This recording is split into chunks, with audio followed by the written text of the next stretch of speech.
Hey guys. So, today, I keep saying we're gonna do something different today. We're gonna do something different every day. Stop. Okay. What am I doing right now? Why are you why are you in my pantry? Well, I'm switching over the laundry. That's what we're doing first. Yeah. Shit, there's a cat in there. Where's the cat? Oh, there it is. Yeah, so today my hubby went in for work today. Cool. Yeah. Woohoo. I mean, sure. I don't know. I miss him. But that's neither here nor there. What am I doing today? Today I am trying to make like buns, but like stuffed buns. Not those kind of stuffed buns. I'm trying to make like a bao bun, but like not a bao bun, if that makes sense. If you guys know what I'm talking about, you guys know what I'm talking about. But basically, I'm trying to make a bun, have some meat, put the meat in the bun, and bake the buns. So you have like little pocket snack or whatever. But before I do that, we're getting all the household chores out the way so I don't have to do nothing. And by all the household chores, I really just mean my laundry. And then after I'm done smoking, the same thing to do would be to clean the dishes. So I guess we'll do that. We'll be sane today. Because I've just been ugh, procrastinating. I've been pushing it off. No one likes doing dishes. I hate doing dishes. It's actually my least favorite chore in the entire house.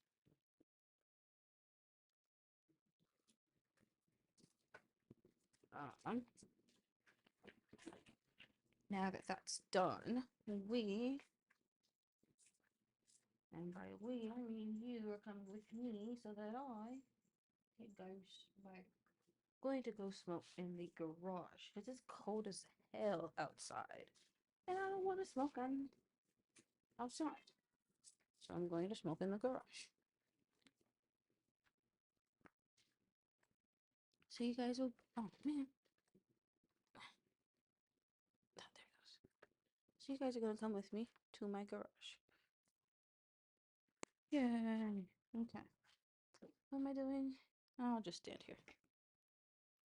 It's looking real weird. Okay, so what else am I doing today? I don't know. I guess right now while I'm smoking, going to just talk. That's really what I do on this thing. That's really what people are supposed to do on this thing. Really? I don't know. Talk. Talk to me, talk to me. Talk to me, talk to me. Oh shit. Oh shit. Times two. Okay, sister. What was that? Oh shit. Times two. Ugh. That was a lot of work. Maybe I'm too heavy to be sitting on this thing. Oh, like James. No, I keep calling him James. It's not James. It's George. George Orwell. Orwell. Okay, okay. Actually, I'm going to put that there. Put this here. Do believe it's not going to work out for me at all.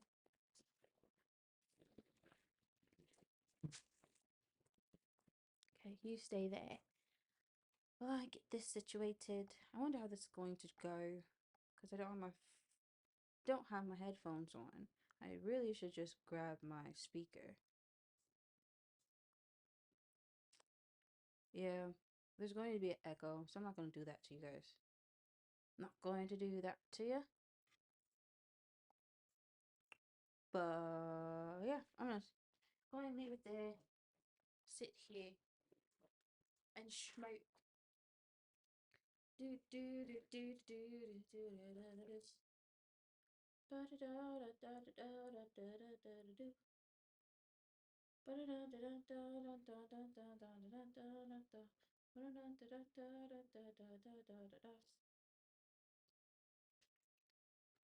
was like, what am I going to talk about? First thing that comes up is Luffy.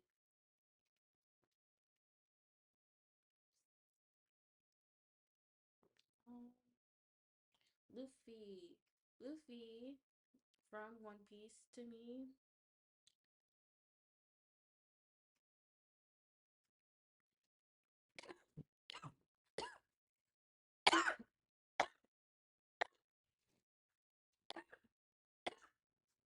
All right. That's the way of me.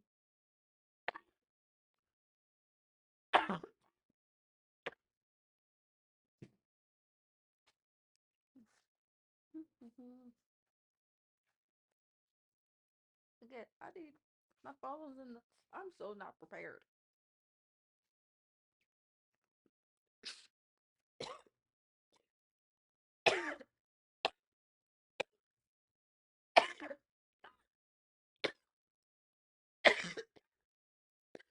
Fuck.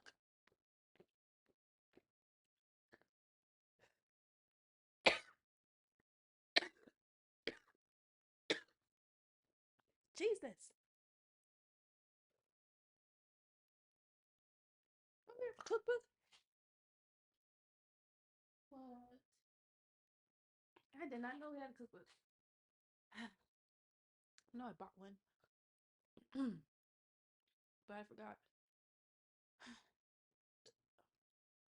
Forgot where it's at. I think it's on the refrigerator. Do you guys have cook? Who has cookbooks anymore? How many people actually have cookbooks in their home? And they're not like they're like younger than 60. Who is younger than 60 and still owns a physical cookbook in their home? I think we should bring back cookbooks, but I think that we should have laminated cookbooks, like so that the pages are basically non-stick. They don't, yeah, like I don't know how else to fucking explain it. Have the pages be laminated so you can dust the bitches off and they won't fuck up the book. I don't know why that wasn't done in the first place.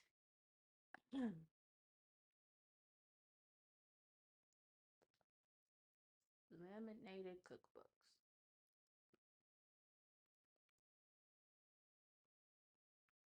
I wonder if some cookbooks can't be laminated simply due to the fact of the ink and how they print off the papers or the information. I mean, I never. Oh, this shirt makes me look extra wide. Can you believe that there's an itty bitty tiny little woman in here? I'm not that tiny, tiny itty bitty. I'm smaller than the shirt for sure. I think there can be at least two people in the shirt. I used to wear this shirt when I was pregnant, and it would completely hide my belly. I think eventually people would notice that I had a belly, but this shirt pretty much hid the fact that I was pregnant very well. Very, very, very well. So I love this shirt. There was another shirt that my husband had, but he threw it away. I think it had a hole in it. Yeah. And he threw it away, and I should have sewn the hole up sooner. Because I think if I would have sewn the hole up sooner, he wanted to throw it away. I wanted to have thrown it away. But you live and learn.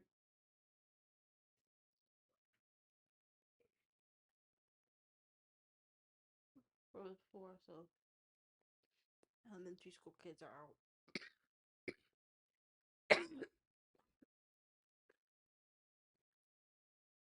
Do you think? I was gonna say I thought that they came a little bit later, but no, that was only sometimes when they had no bus drivers. I have to spit. I'm cool for now. Not as high as I would like to be, but I have my pen, and I'm tired of being in this garage. I'm gonna get started on this food.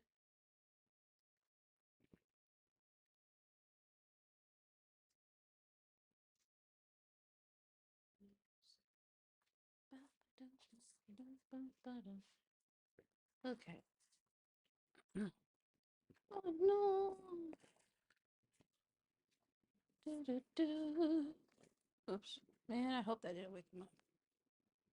You never know what wakes up kids these days. Okay.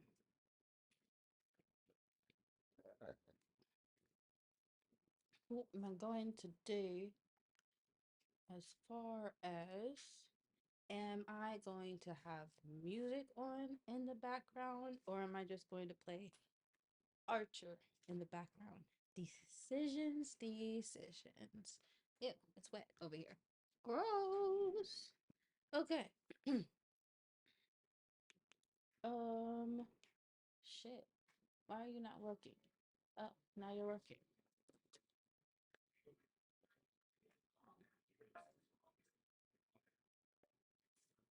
You too. What? There's. You want to update now? Sure. Yay. No, no, yay, no, yay. I don't know if that worked or not. It said it was updated, so who knows?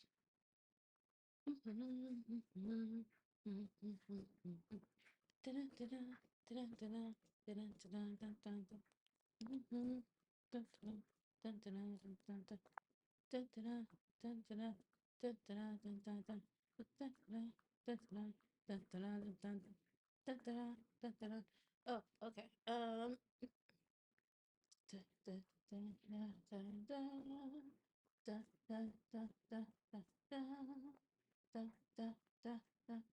Back for another L. Let's see who it is. Illegal props you can't. Oh gosh, can't grow. The US rent crash has begun. That was 10 days ago. Rent crash? Let's see.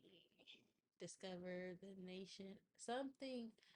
My BS radar is going off, and I'm okay. Los Angeles is collapsing, and it's no accident. Josh, John, does that? What is that? It is.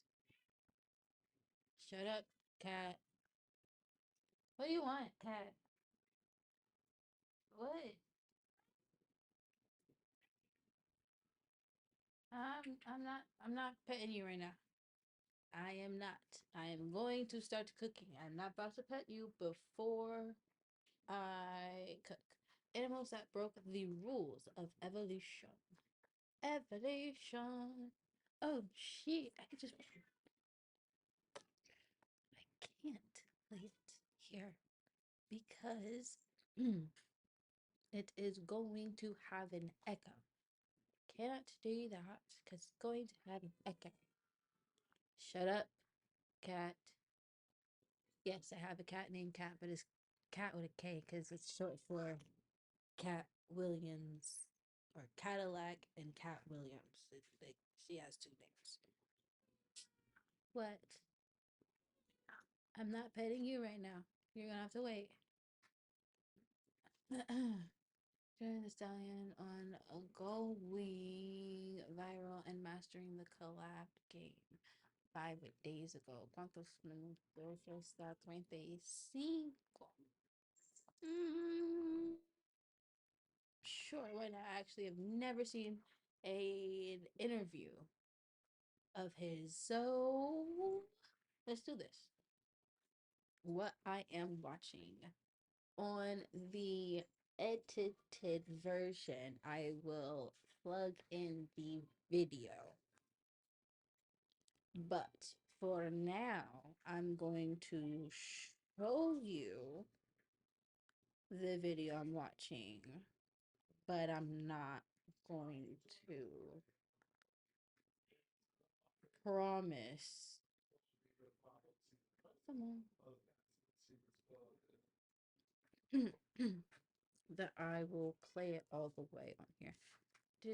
I meant like volume wise, because I don't want it to be a dubbing effect for you guys. Because I don't have my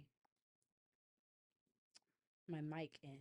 So it's going to play out my speakers out loud, but it's also going to play on through there, and I didn't want to do that to you guys. So, anyways, a lot of explaining, too much explaining. I'm sorry. I'm trying to get Joining better. us today in the hook is one of my favorite social. Arrochoque, ¿qué es? Yo sé. What am I? ¿Qué haciendo? ¿Qué haciendo? I don't know, yo no sé, yo no sé.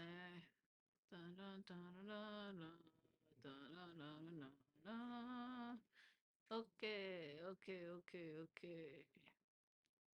Let me muévete esto y pongas yo allá, sí, y mueve.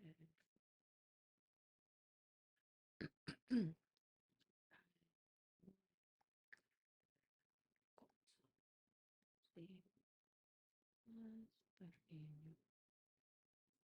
Y pongo aquí. Ta-da! Yay! No harm, no foul. All right, so let's see. 7 seconds. No, let's go back all the way.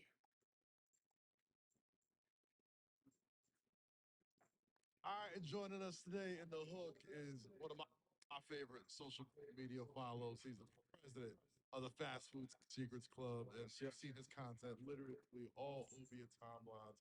But as long as he's little known fact, also a former Division I baseball player.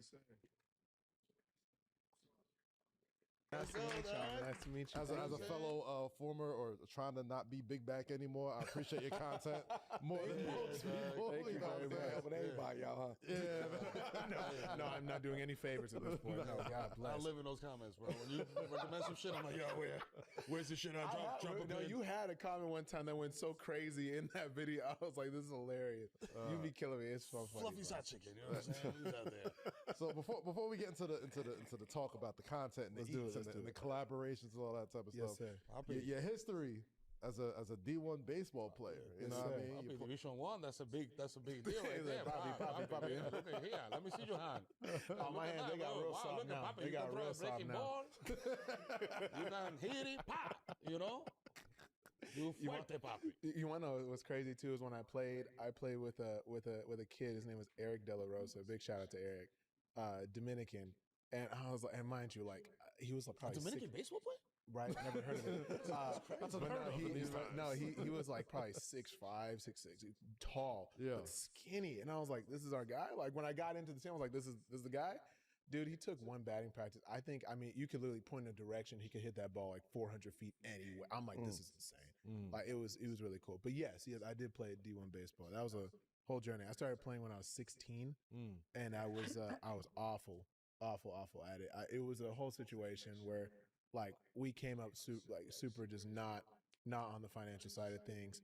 My parents gave me a choice. They said we can either give you baseball pants or baseball glove, but we can't get you both.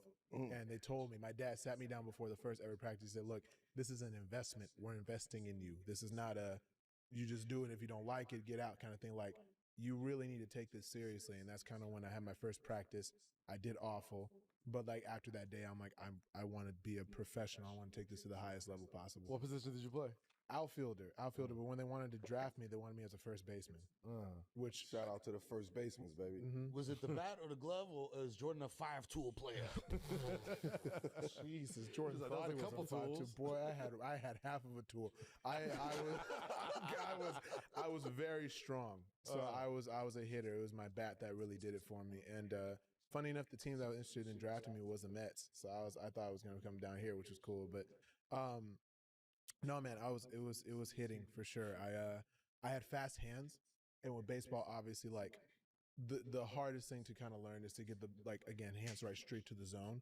And so as you grow up, as you get higher in levels, like when you get to Division I think the first batter I faced was I want to say it was Percy, I think Percy or Connor, but they top out at 98 miles an hour, and I was like, okay, cool. So that's the first thing I ever saw getting in there. Okay. But you notice, like when you're on that left, Percy O'Connor from last name, first name. oh, I'm so sorry, Cole Percival, Okay. who was the son of why am I forgetting my coach's first name, man? Troy Percival. Okay. Oh, yeah. Yeah, the one that That's where baseball. Barry Bonds absolutely destroyed his pitch. I don't Okay. like talking about that. So sorry, coach. That's your guy. His son, who was a pitcher, and then Connor Cannon, who was again like a giant. That is a dude, pitching could do- ass name. dude. Connor dude, Cannon. Connor Cannon. That's Dude, backyard You baseball, gotta have some dog. gas. if Dude, that's your name. he topped it like 98, and he led our whole entire team in home runs. Like he was the guy. He was the guy. But that was the first time ever seeing that kind of speed before. But like as you get up, you'll realize like a 92 mile an hour fastball, that's a watermelon. You want those. That is like if you need to be able to hit that as far and as hard as possible if it gets served up to you. Or like when they say like you want to know how to hit a changeup is don't miss a fastball. You know what I'm saying? Like you need your thought process has to get quicker if you try to get up into these levels. And so that's kind of what I learned. And again, I wanted it so badly. Like I said, when I did the TED Talk, I was sleeping out of my car. I was trying to make it work in any possible way I could, and it was hard, man. It was a journey. I was about to ask you how you transition from baseball to the type of content you create, but just talking to you just right now, I'm kind of already seeing it because baseball, your mind needs to work very fast. Yeah. And anybody who watches your videos, things happen very quickly, and it goes from one thing to another very, very fast. So is that sort of like how you learned that, hey, I could probably do this as you know, I guess for fun at first, and then something that turned into a career? Funny enough, man, and I'm certain again, like not only from athletics, but just in general, like you guys can understand this, but like in order to try to do again, like impossible goals require impossible tasks, right? So like me trying to be a professional athlete from never playing until I was at latent age, like you just take things to the extreme. I mean, like it's like I was 180 pounds when I got to college. By the time I was starting to get good, I went from 180 to 235 pounds in less than a year. And it was such a drastic shift, they thought I was taking steroids because it was just a big thing. But again, that discipline was I'm eating 3 times a day. It was brown chicken, rice, broccoli, 2 gallons of water, lifting 3 times a day. 1 is anabolic, 1 is stretching, 1's fast twitch muscles, sleeping 12 hours a day. And I cut if it wasn't about baseball, I wasn't with it. And so when you do that for that long, what happens is you literally you don't realize you kick out everything else in your brain that is not servicing you for baseball. So by the time I got out of baseball and I realized I wasn't going to make it, I couldn't even answer basic questions like, what's your favorite thing to do? I couldn't answer it. If it didn't have to do with baseball or lifting, I couldn't, and it was scaring me. I was like, I don't know who I am as a person. I don't know how to be a person. Like I'm talking to people in my head. I'm like, I can't relate to people. It was scaring me. So the videos, there was no real intention of like, oh, I want to be a famous person. It wasn't that. It was like, I looked at this as like, everybody here is so talented. And I'm like, the only talent I have is being obsessed with the process. That's it. So I was like, let me try to see if I can find some kind of personality again. So that was a challenge to myself. And then when I started making the videos, they were just therapeutic. Like I loved making them to just talk about my day and start to and have people actually like me for who I am and not what I could possibly potentially bring to a team or to, to service them. It was just my personality. So it was very validating that in a way of like, I can just be a human being. And that's why I loved it that much. So as I continued, it just developed. But you mentioned something. You said you didn't do it to be famous, right? Where a lot of times, a lot of people is doing shit to be famous. Right now, your mentality was something different, and you had a transition period to go from a super locked in athlete mentality to figuring out who the fuck am I as a person, you know what I mean? Like as a man, what do I want to be known for? What I want to do? How did you get into doing the videos? Like, what was your first video you did that made you like, you know what? I'm gonna fuck with this. Like, I'm gonna keep on. I'm going down this path right. I'm gonna fuck with this. Let me charge my phone up. With that phone. Well, I'll tell you what. So my brother was the one that made videos, and he didn't tell anybody about it. I think literally I had to find it like just like randomly, and we talked about it, and he told me about it. I was like, all right, whatever. So I would do it as just for fun or whatever. Like, But the thing that really got me being like, oh, I could do this, or I kind of like this, is I would be working the 9 to 5 jobs, and I would have like a bad like customer experience or a bad boss experience or whatever. Instead of just being like all upset about it, I was like, let me just tell people what went down. And so I would just tell people like, this is what happened at work today, and like people were like, I feel you, like I go through that too. And it made me feel so like, oh, other people go through this, and I vibed with it so hard that I was like, I'm gonna keep this going. Mind you, I was at such my wits end with these jobs. I'd have my work shirt on doing the videos. Like I'm like, fire me. Are I you, don't I'm about to care. say, are you in a position where you can, I get fire me. can you put the company on blast now? Yeah, I worked Chipotle. I worked at Krispy Kreme. I worked at where I worked construction for a while too. And that's the thing with Chipotle. I was a grill at Chipotle, Okay. and so a grill is a 2-person job. I was the only person at the job, so you're not really. It's all anxiety, and it was in the morning times. Which, if It's you're a gonna lot of chicken and shit. it's a lot of chicken. Also, quick tip: if you're gonna eat Chipotle, do it in the afternoon, not the morning. Oh God, Please, All right. in the Yeah. afternoons. But Write that down. I would have my shirt on in the bathroom, like, this is what went down today, and then I go back in and start working more. Like, it was just because I was like, why not? Like, you know what I mean? That's kind of how it went. And then Chipotle the pizza good as fuck though, bro. But I was about to say, Melo got your history with Chipotle has some up and down years recently. look, but I'm still back with look, Chipotle. hey, look, look, I still good love shit. Chipotle. Okay.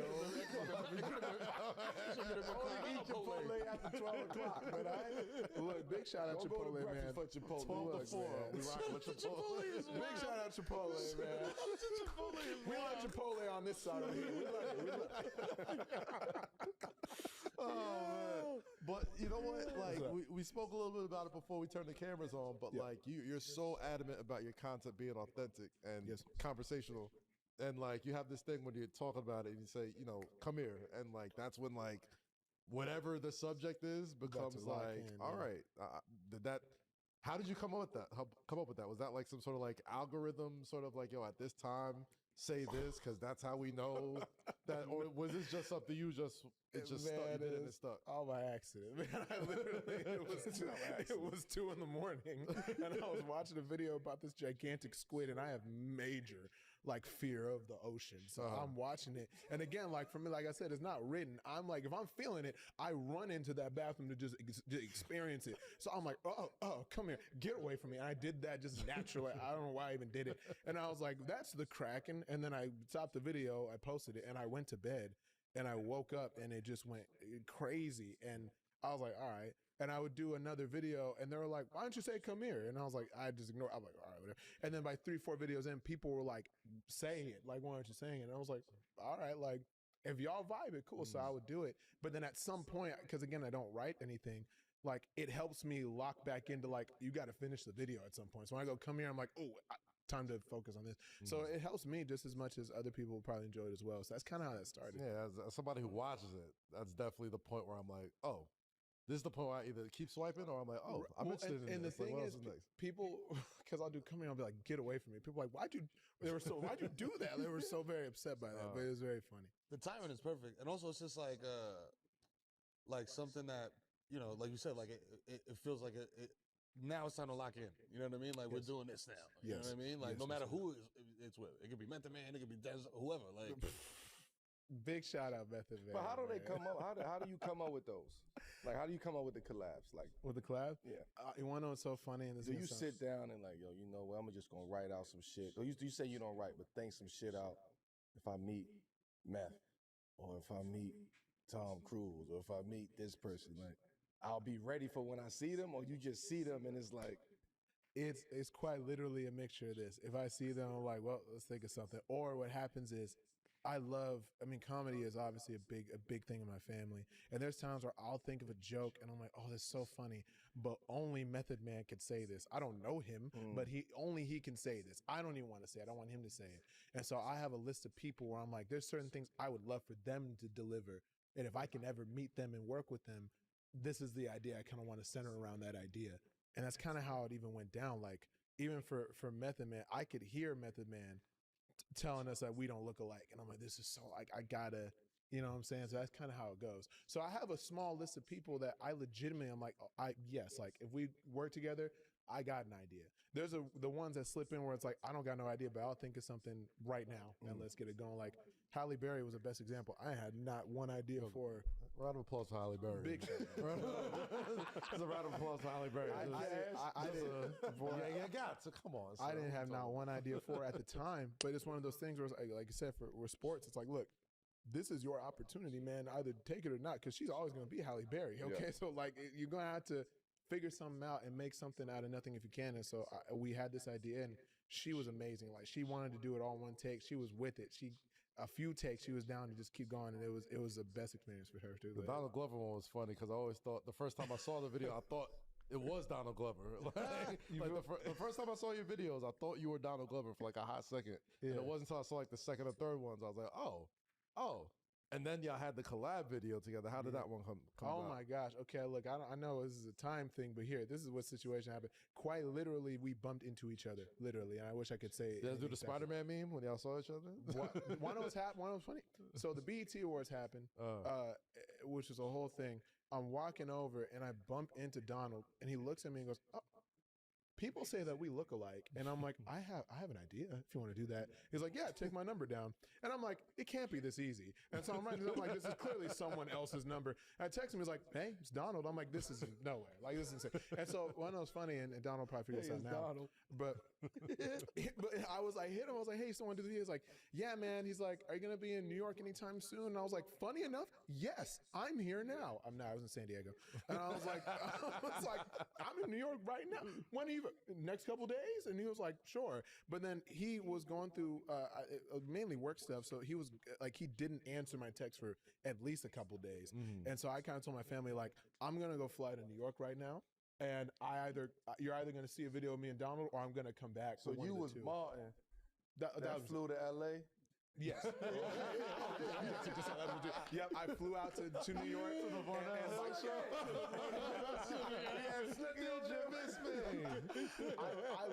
I legitimately I was in Brooklyn, and I stayed there for like probably 2-3 days. And by like the last day where I'm like, this is getting expensive, I'm probably gonna have to head back, is when Donald hit me. Is like, yeah, if you're around, let's do it. And so we did it there. And I mean, again, I'll always say this, man, the kindest human being I met, like the one of the realest human beings I met, and he's just so genuine, man. So it was a beautiful experience. Did anybody surprise you, like with like not like necessarily like being a nice person, but just like being with it, right? Because a lot of people are like, you know what I mean, like, yo, yeah, well, we can do the thing there, the real Instagram, the real Instagram. Oh, we can do that. Yeah, come on, let's do it, Jordan. Come on, the Insta Facebook feed. Yeah, no, it's I'll tell you what. It's the Facebook feed. Look, man, it's something, man. I've heard some wild. Yeah, just do the thing. It's quick. But no. So I would say the outside of, because first off, like I said, Donald was with it. Like he was the one who's like, come here. He nailed it quick. Outside of Donald, I would say the other person that was like with it, they knew what was there before we even got there. David Cornsweet, Superman. Oh wow! Because I pulled up on him, and it was David Cornsweet, Nick Holt, and then and Rachel, the girl who plays Lois Lane, what have you. And mind you, I don't expect them to know what I do, but Cornsweet's like, no, I know, guys, I got it. And he got the phone and he nailed it first take. And I'm like, this is actually kind of cool that he was with it like that. And funny, most recently, Channing Tatum. Channing Tatum was so down. He's like, what are we doing? Let's do it. Let's nail it. And he got the zoom in right, and it was just awesome. It was super cool. It feels like you're like the Instagram version of like Breakfast Club, right? It's like if somebody got a movie to promote or a TV show coming out, I'm like, you gonna pop up with a collab one. I'll be real with you on this front, and that's why I keep telling people, because they always ask, like, you know, like, oh, who's your list of agents? Who's doing this? I'm like, it is just me and Doug. And Doug is my manager. He's around shout here out somewhere. to Doug. Big shout out Doug. Big shout out Doug Landers. Doug Landers and Michael. Roll the shit down, Doug. Bro, Doug Landers, Michael Berkowitz. Those two guys are like, they're genuine geniuses, and we literally just sit down and we will chop like, how are we gonna do this? I do a lot of outreach as well. Like, I don't care how big or famous you could possibly get. You're never too good to do some outreach yourself. Like, hey, like, let's do something. Like, I'm here. I'll go to you. It don't matter. Even if it's against the schedule, even if it's losing us money, like, let's do this. Cause at the end of the day, like, I just want it to exist in the world, man. I think it'd be cool. Like, it would be cool to have it out and people like it, and hopefully they have a good experience. And that's what feeds my soul, man. Cause at the end of the day, like, all this extra stuff, the money, all that don't really mean much at the end of the day. You can't take it with you. So, have a fun experience while you're here and help other people out while you can. So I'm so glad you mentioned that because, like, you look up what are the top kids out there that watch the show, listen to the show, what are the top,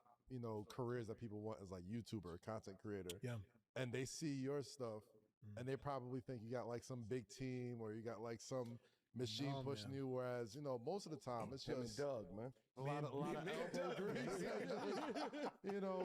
doing that. So like in that same vein, was there a specific moment or a collaboration or a specific video that made you realize, this is the one, I made it now. Like now did it sort of like set like a tidal wave for all the other big acts, like to start? Or is it the joining one that you're doing in the future with Mello? You can't leave without That's a co-host right I got one for Melo. I got one for Oliver. Don't worry about that. Come on now. Come on now. I'm the fly, by the way. The fly into that. Fly can for sure do it. Now, I'll be very real with you, man. Like it's there was never really a moment. I know it's a cliche, everyone says it, but it's true though. It's like there's not really a moment where you're like, I made it. I genuinely feel like if there's ever a moment in your brain where you're like, oh, I made it, you are already 2 steps behind. Like I think at the end of the day, like anything, look, like everything can go away the next day, and nothing is ever set in stone. You know what I'm saying? Like the way I see it is like in this immediate moment, I've been blessed to have resources to do things that I want to do. And I need to do the best I can to utilize those while they're available, right? I think there's a level of hubris to believe like, oh, like we can just get this done next year. There might not be next year for that. So why not now while we're here? And like, for example, like I said, when someone reached out to me, they're like, oh, well, we're in Europe. I'm like, no, I'll come to you. Where's Europe? Let's do it. Let's go. Where's Europe? Where's Europe? Let's do it. That way? One was funny. I was trying to do a year ago. I was trying to do something with Jeffrey Wright. And Shout out, I remember I think they said, I ain't never been outside the country before. And they're like, well, Jeffrey's in London. I'm like, okay, cool. I'll fly out there tomorrow. I know how far London was. I know what the process was. I don't think I had a passport. I was like, I'll do it. Let's do it. Like, you just got to be like, let's shift the norm of like pushing it off. Let's just do it right now. Like, I promise you, and I have the same pitch for everybody. It takes 5 minutes. It's free. And I'll go to you and I'm out of your hair after that. And you can, if you like it, good. If people like it and they're giving you props, good. The biggest thing for me is this: when we do the video, at the end of the video, when people are like, oh, Ryan Coogler's a genius for doing this, I want them to get the credit. Take it. I don't even want the credit. I just want it to exist. Yeah. That's all. When Willem Dafoe said yes, that's when I was like, okay, I feel kind of cool. Right? But I felt cool for like a day. That was cool. I was about to say, like, not made it, but like, yo, this is kind of some cool shit. I would say Willem Dafoe 1,000%. Because I'm not gonna lie to you, I fought for that one. I was like, dude, we need Willem Dafoe. That was and he was so cool. And actually, I'll do it right now, dude. When we met in Toronto, and he pulled up on me, he goes, hey, Jordan, he's like, I don't do this stuff. And I'm like, I know you don't. He's like, okay, so I'm going to cut out some of these words. I'll say this, and I'll say this. And I'm like, okay, perfect. He's like, all right, cool. Where are we filming? And we're walking into a bathroom. It's myself, Corey Hawkins, who was amazing, by the way, and Willem Dafoe. And we're walking in the bathroom. Willem goes, we're in a bathroom. And everyone had to explain why. Because it's weird to be like, yeah, let's get in this bathroom. That's weird. So, but let's go film it. Come on, let's go get it. On the left one. I was about to say, like, it wasn't a summer. Yo, Willem, just come in this bathroom store. Let's film it. Hollywood story. Ignore the hole with the tape around it.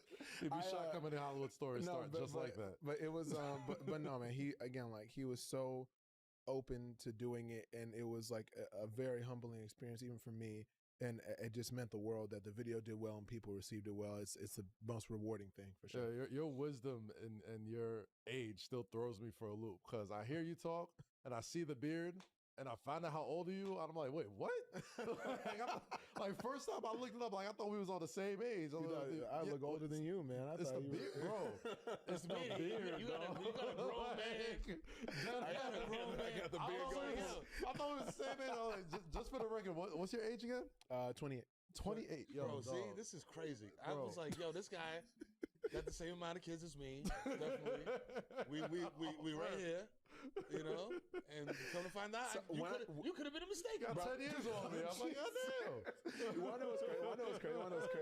Literally 2 days ago, somebody had kept asking me, they're like, okay, cool. And how many kids do you have? I was like, I don't know. I was on a plane with somebody. That's right. I was on a plane with somebody going into New York, and they were like, okay, and how many kids do you have? I'm like, I don't have any. And then literally in the conversation, okay, cool. And then, and you're a dad? No, I'm not. And we're about to land. She's like, okay, cool. So your family. I'm like, stop this. Like, it was not reaching. It was not reaching. It was really funny though. It's the beard, bro. It's the full unk. You know what I'm saying? It's the unk beard. I found a gray hair in this thing, man. I'm like, oh, I'm cooked. Like, we're just gonna keep it rolling, bro. You gotta hit the just roll, bro. You gotta chill out, man. You gotta chill out. Oh, it's a compliment, by the way. It's a compliment. It's the wisdom. It's the wisdom. Look, either way, I'm with it. That's all. Bro, listen, I made the mistake of calling Will Smith an elder statesman. Yeah. And he was like, oh, so you just calling me an old nigga. Oh man, you gotta be careful, man. They be quick with each other. Oh, so you saying I'm old? Like, no. Old niggas don't like to be called old. Seasoned. Or they try to beat you to it. Where it's like, hey, how you doing, man? What you mean by that? What do you mean? What I mean by that? I want to tell you again. Like, it's crazy because I said I met Denzel in February. And the first thing I heard, because everyone's like, you know, he's 70. I'm like, I know he's 70. They're like, no, he's 70. I'm like, okay, I get it. They're like, no, he says it. I'm like, all right, cool. I literally didn't know where I heard him before I saw him because he walks in, he goes, hey, I'm 70. Literally, I'm like, oh, wow. And then we're not joking. He was like, no, this is me. I'm here. I'm like, okay. That's like the preface. Like, no, literally, he walking in like, you gonna hear some shit. You know what I'm saying? But again, like the most lively spirit, man. Dog. Bro, he walked right in. He talking about, hey, I'm 70. My knee hurts a little bit. I'm gonna need a chair. And I'm like, all right. Like, I got it. Let me lock in here. This was Gladiator 2. This was for Othello. It was right after the Super Bowl, actually. Yeah. Actually, what happened? He was at Mole, huh? Well, that's the thing. Mind you, like again, like absolutely, they were grinding for sure. They were getting the work done, and I wanted to do a video with Denzel, so I was trying to reach out, and I reached out for Othello, and thankfully to a couple of very nice people. They were like, oh, like you know what, he's gonna be at this little private press event. We'll get you information. You can come in. Mind you, I was back home in San Diego. I was watching the Super Bowl.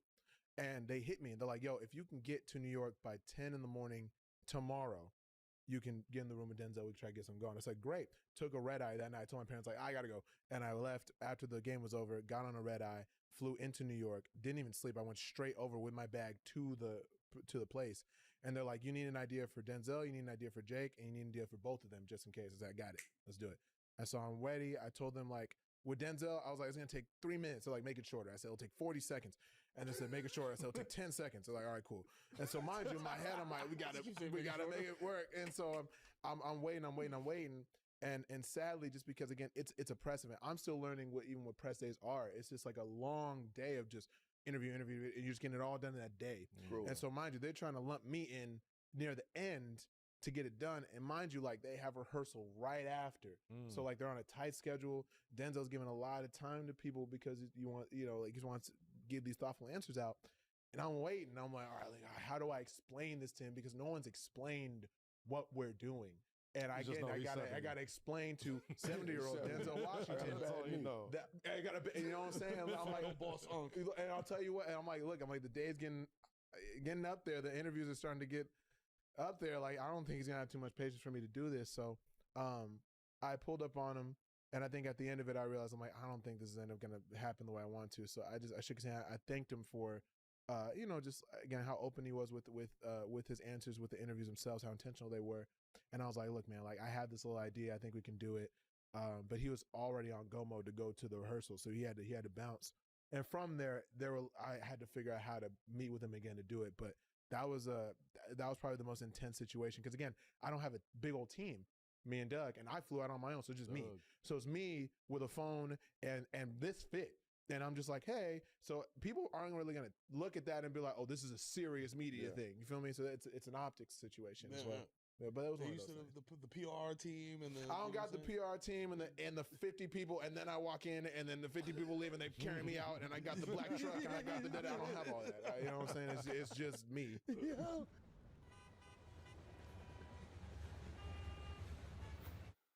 Listen, so you are an online guy. We are online ourselves. You know what I'm saying? This is the #1 show in America. Well, you know Love what I that, mean? love that, love that. Talk about Okay, it, yes, talk sir. about And this is the #1 segment in America. You know First what one time of it is, season bro. 3, Season baby. 3, baby.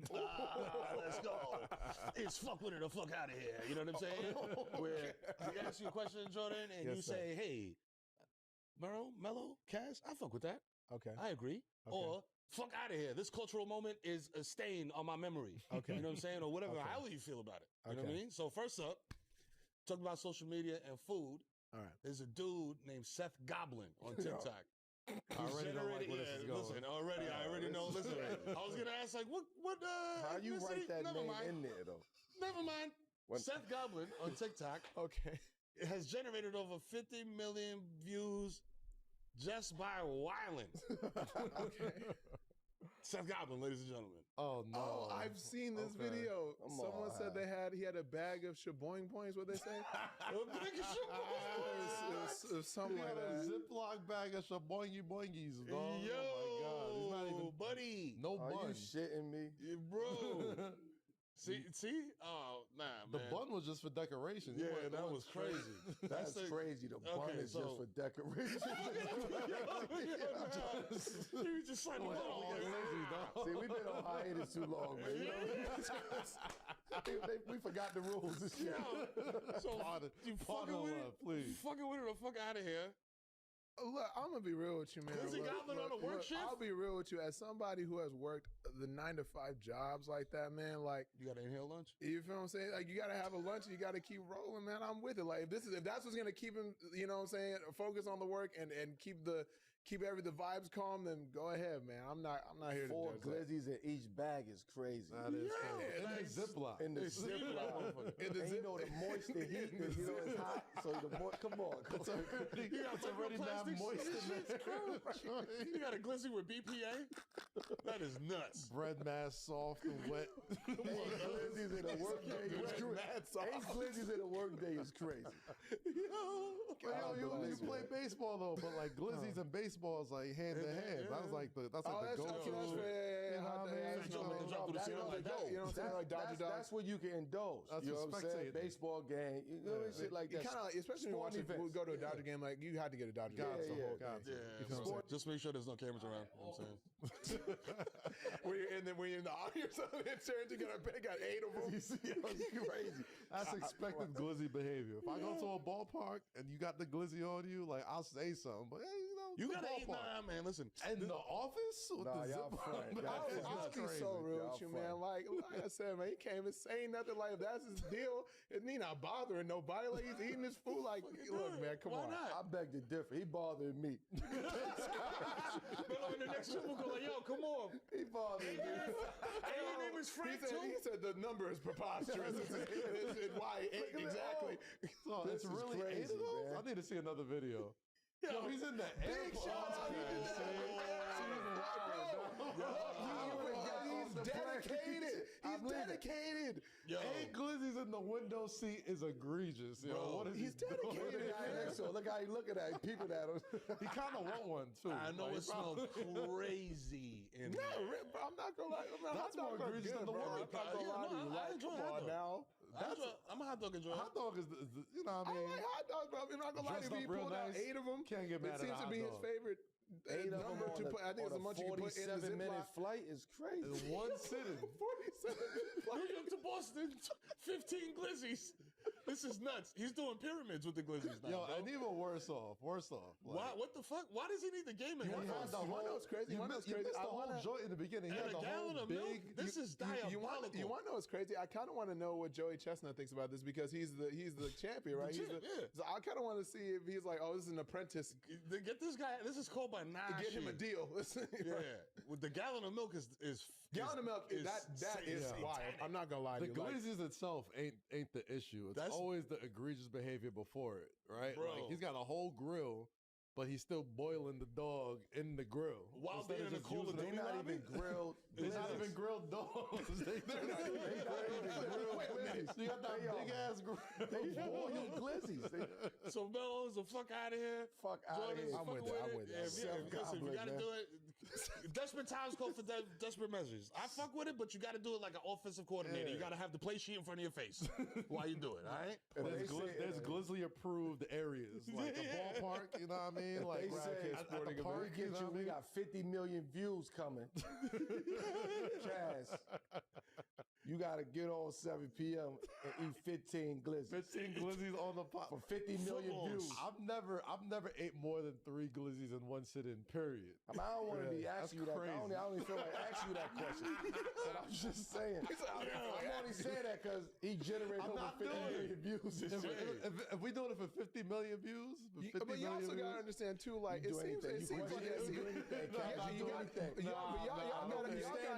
y'all gotta understand though, bro. It seems like he's doing this for the love of the game. Like if there was no cameras, he's still gonna have his 8 hot dogs. So like he's just filming it now and getting bread for it. No pun intended. But like that's what it is, man. Like come on now. Getting bread for it, literally. Yo, listen, I'm throwing a rack of the sabrettes on the grill, bro. You know what I'm saying? They This is not what I gotta grilled do. though. They boiled. No, for him, it's the number, and they're not grilled. Yeah. He's like, why 8 and why aren't they 15 grilled? boiled joints. 15 boiled joints. The question is for you. 50 million views. You doing 50 million? Never. And views is not that important to me. He said, I'm gonna do it the right way. Not if I gotta go there. Not if I gotta be a glizzy goblin. That is crazy. I'm very proud at the top of our YouTube stats. But if you want to do it proper and we at the house and I show you how to grill the glizzies, yeah, we could do it. We get 50 million views for that. Yes, and not 8. It's the number. I think is it's also. I think that's what got Y'all him a wouldn't lot. accept me if I sat in this He's seat like, this is and as blackness. you talking, I got the bag. Y'all not gonna accept that. It's not gonna accept that. And that's a wrap on 7 p.m. goddammit. Jordan, the stallion. You know what I'm saying? peace, My my guy. brother. In the Appreciate building. it, Chad. Thank you, man. In the Yes, sir. building. Yes, sir. You know what it is, man. Yes, sir. You know, we out here. 7 p.m. in Brooklyn. We are back. Season 3 has arrived. You know what I'm saying? I was going to say much to your chagrin, but that's out of context. Much to your enjoyment. I'm trying to catch his outro. Like, You yes, know what I mean? yeah. Subscribe, like, comment on a comment on a comment on a comment on a comment. They know about engagement. Tell them about They do, yeah, no, yeah. Make sure to log into InstaFace Real Books, and then make sure you want to share, like, swipe, and then re-swipe and re-like it. Thank you. Peace.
every great pact was named after a great NBA player. No, yeah, man. Michael Vick.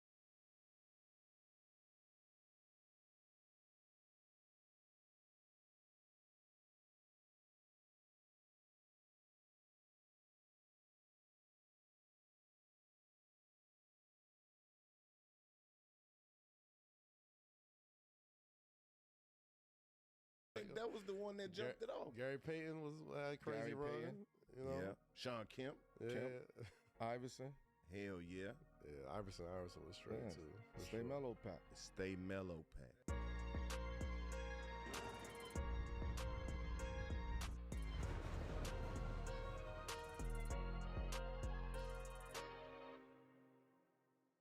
Yo, peace. Welcome back to 7 p.m. in Brooklyn. I'm Carmelo Anthony here with my co-host. You know what it is? My name is Kazim Famiwide. You could call me Kaz. And of course, as always, this is a Wave Original presented by FanDuel, the official sports betting partner of the NBA. On this episode of 7 p.m. in Brooklyn, man, this is a guest that I've wanted on this show for a very, very long time. He's a man of many, many talents. He's a podcast legend, in my opinion. A comedian, actor, rapper, co-host, and co-founder of one of my favorite shows, the Club 85 South, and one of the most successful comedy shows touring in existence. Ladies and gentlemen, welcome to The Hook, one of the funniest dudes on earth, Carlos Miller. What's going on, Carlos? He done changed his Club 85 something. I went to the whole thing, but you know what it is, 85 South Show, man. Yeah, it's That's 85 South. I was trying to shout out the But whole we do network. need a Club 85 South. Let's be honest. Is that the evolution? You got to turn into an actual club eventually. I don't know. You better stay away from that. You stay away from that. Yeah, stay away from that. They closing clubs down around this motherfucker as we speak. Stay with 85, boy. Yeah, we just stay on 85 South like we've been doing. Y'all bro. safe. Y'all safe for that. But listen. While we have Carlos on the show, man, we're going to chop it up about a bunch of things like being an OG in the comedy space, athletes in the cannabis world, and we're going to have Carlos create the perfect comedian.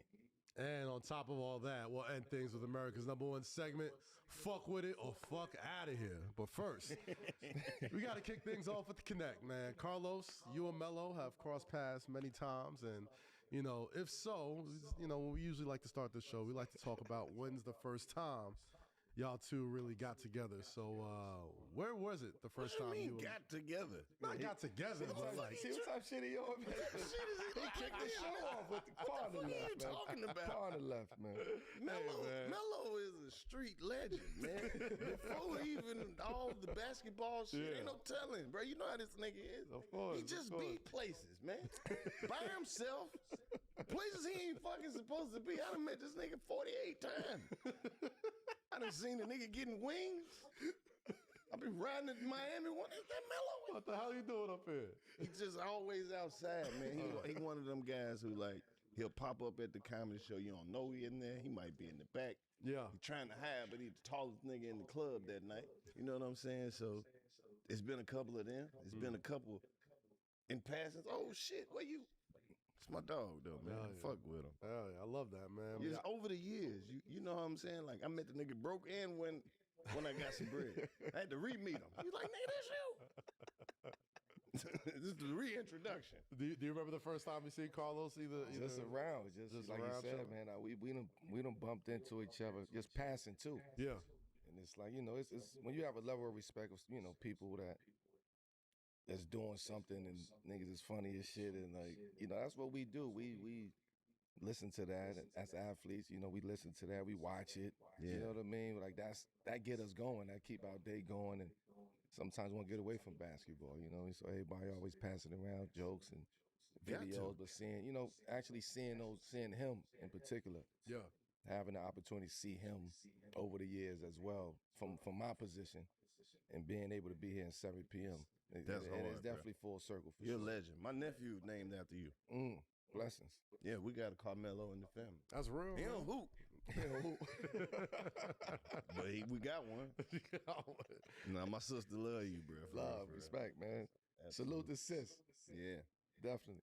But listen, the 85 South Show has made an impact, man, in both the podcast and comedy space. You guys, DC, Chico Bean, like y'all been at it for about 10 years. You know Yeah. what I mean? #1 Netflix specials, NAACP awards. Absolutely. Like, tell us your perspective on the impact of this show and like how 85 South show actually came together. I always say this, like the 85 South show, I needed a platform because as a comedian, as an entertainer, it's like it's so like the avenues be so limited. You know what I'm saying? That, like you see how they do with the comedian. They be like they take them one at a time. Like they feel like we can't all be on at the same time. So for me, I wanted to create a platform where I could do all the shit that they like. I could create my own opportunities that I felt like I wasn't getting. You get what I'm saying? Absolutely. So when we put the show together, it was first it started off, it was me and DC, and I was like, man, just trust me. If we do something, if we do anything, they gonna fuck with it because it ain't nothing else. It like we gonna win by default if nothing else. Because don't nobody else have shit. And then we went back to Wildin' Out, and I was telling them I was telling him and Chico, like, bro, we gotta do something. Like we bullshit, we need to do something. But then it was like, shit, what? And that's right around the time where like in the beginning of the podcast kind of era started. So once we got in early and we started building it from in the studio to a small little bar, okay, to a comedy club, all right, then to a theater, all right, then to an arena. Like then that shit was like, okay, now they see the vision. You get what I'm saying? But it's like trying to convince them in the beginning. That's why we always used to say like, man, who the podcast for? Because they didn't even know what a podcast was. So I'm like, man, it's the podcast. It's the radio show with no music. That ain't on the radio.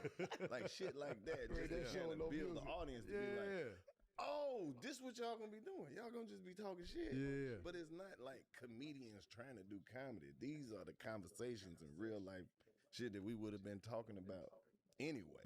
It's just so happened that we tapped into an audience that don't mind listening to us go through regular everyday shit without pitching jokes all day.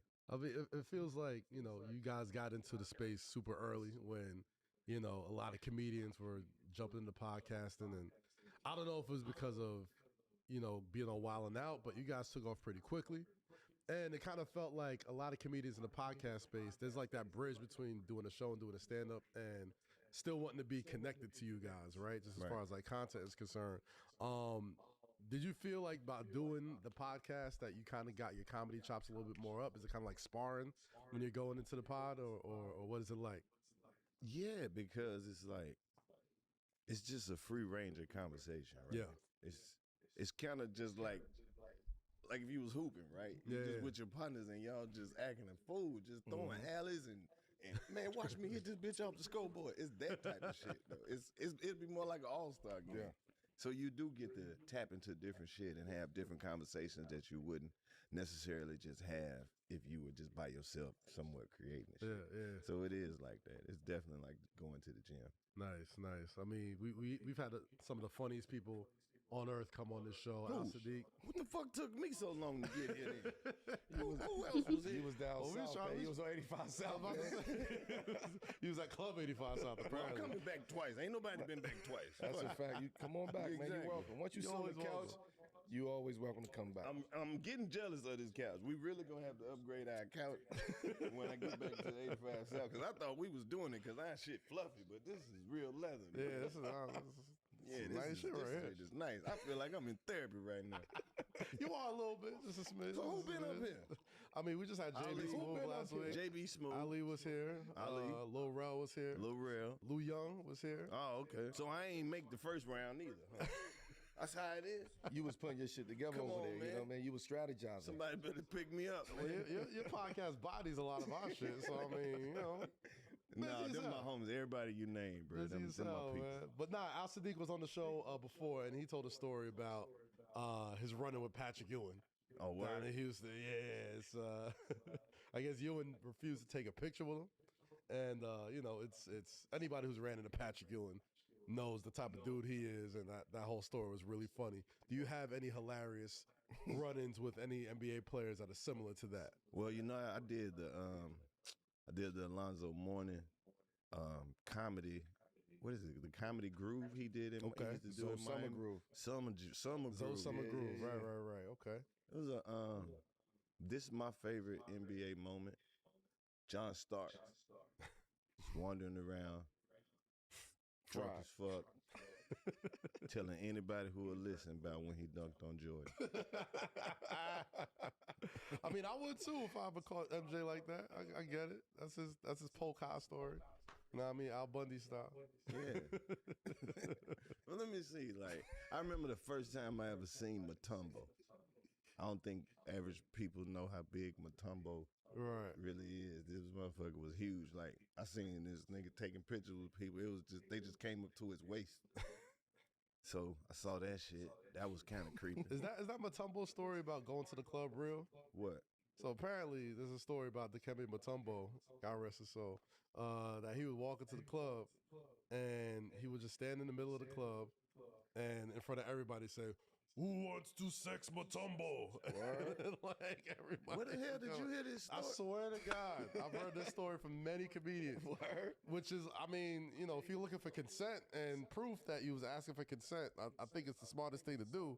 But apparently that was a story with a lot of people, that he would go into the club and he would just stand in there being himself, say who wants to have sex with him. There would always be one lady that'd be like, "That's me." And he said, no. Take off with him. You never experienced that with Mutombo, seeing Mutombo in the club? No, what the fuck?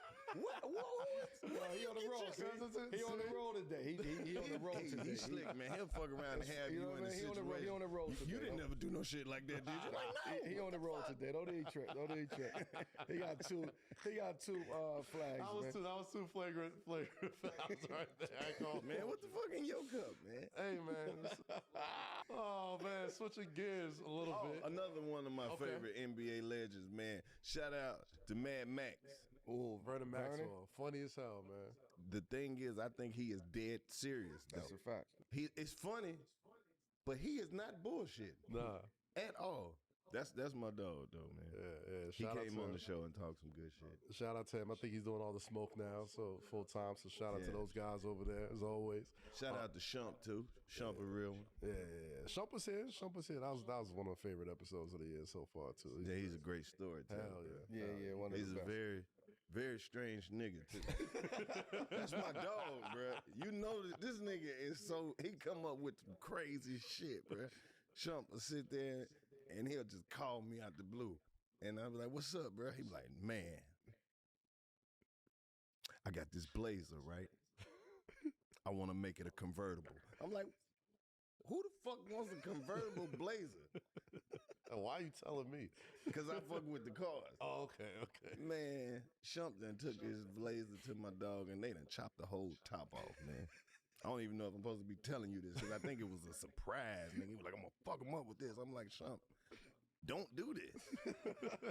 Nobody needs a fucking convertible Blazer. And it's like, I don't even know how to describe it, bro. It's like that last version of the Blazer that they made. Like Okay. Like the last one, like the round one. Okay. Bro, this nigga done cut the whole back off that bitch. I don't even know what the rest of the goal is, but we got the first part out the way.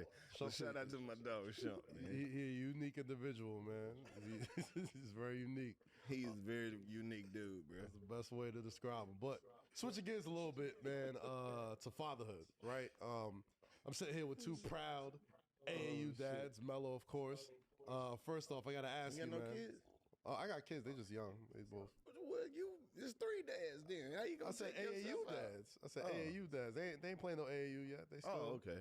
They still in preschool. All right. But Mello, I gotta ask you, man. We haven't spoken since Cayenne won MVP of the Jordan Brand Classic. The same game you played in 23 years ago. Sort of in your hard. backyard as well. Thank you. Got to get your thoughts on that, man. I know that had to be satisfying, especially coming off of what happened with McDonald's and everything. So Hell yeah.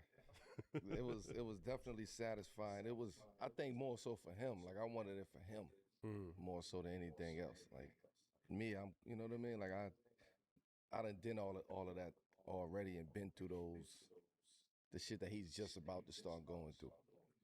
Yeah. Hurdles and adversity and all of that shit. So for him to do that, show me something else with him. That it's like, it's whatever. Like nothing gonna slow you down. I'm gotta ask some podcast questions. I'm locked in. Yeah, yeah. You hear what I'm saying? I kept saying, yo, what we doing? Dad, I'm locked in. I'm locked in. I said, this is it. I said, this is it. This is the end. This is your last high school game. In high school. Go give it, you know what I mean? Go do what you do. And I also explained to him the significance of the moment. Yeah. Right? I'm preparing you for this moment. This is what's going on. I was here 23 years ago.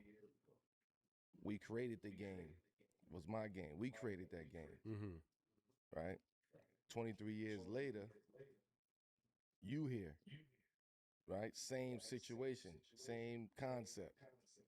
Now you have an opportunity to be right there when it comes to what I accomplished in that moment and what you accomplished in that moment.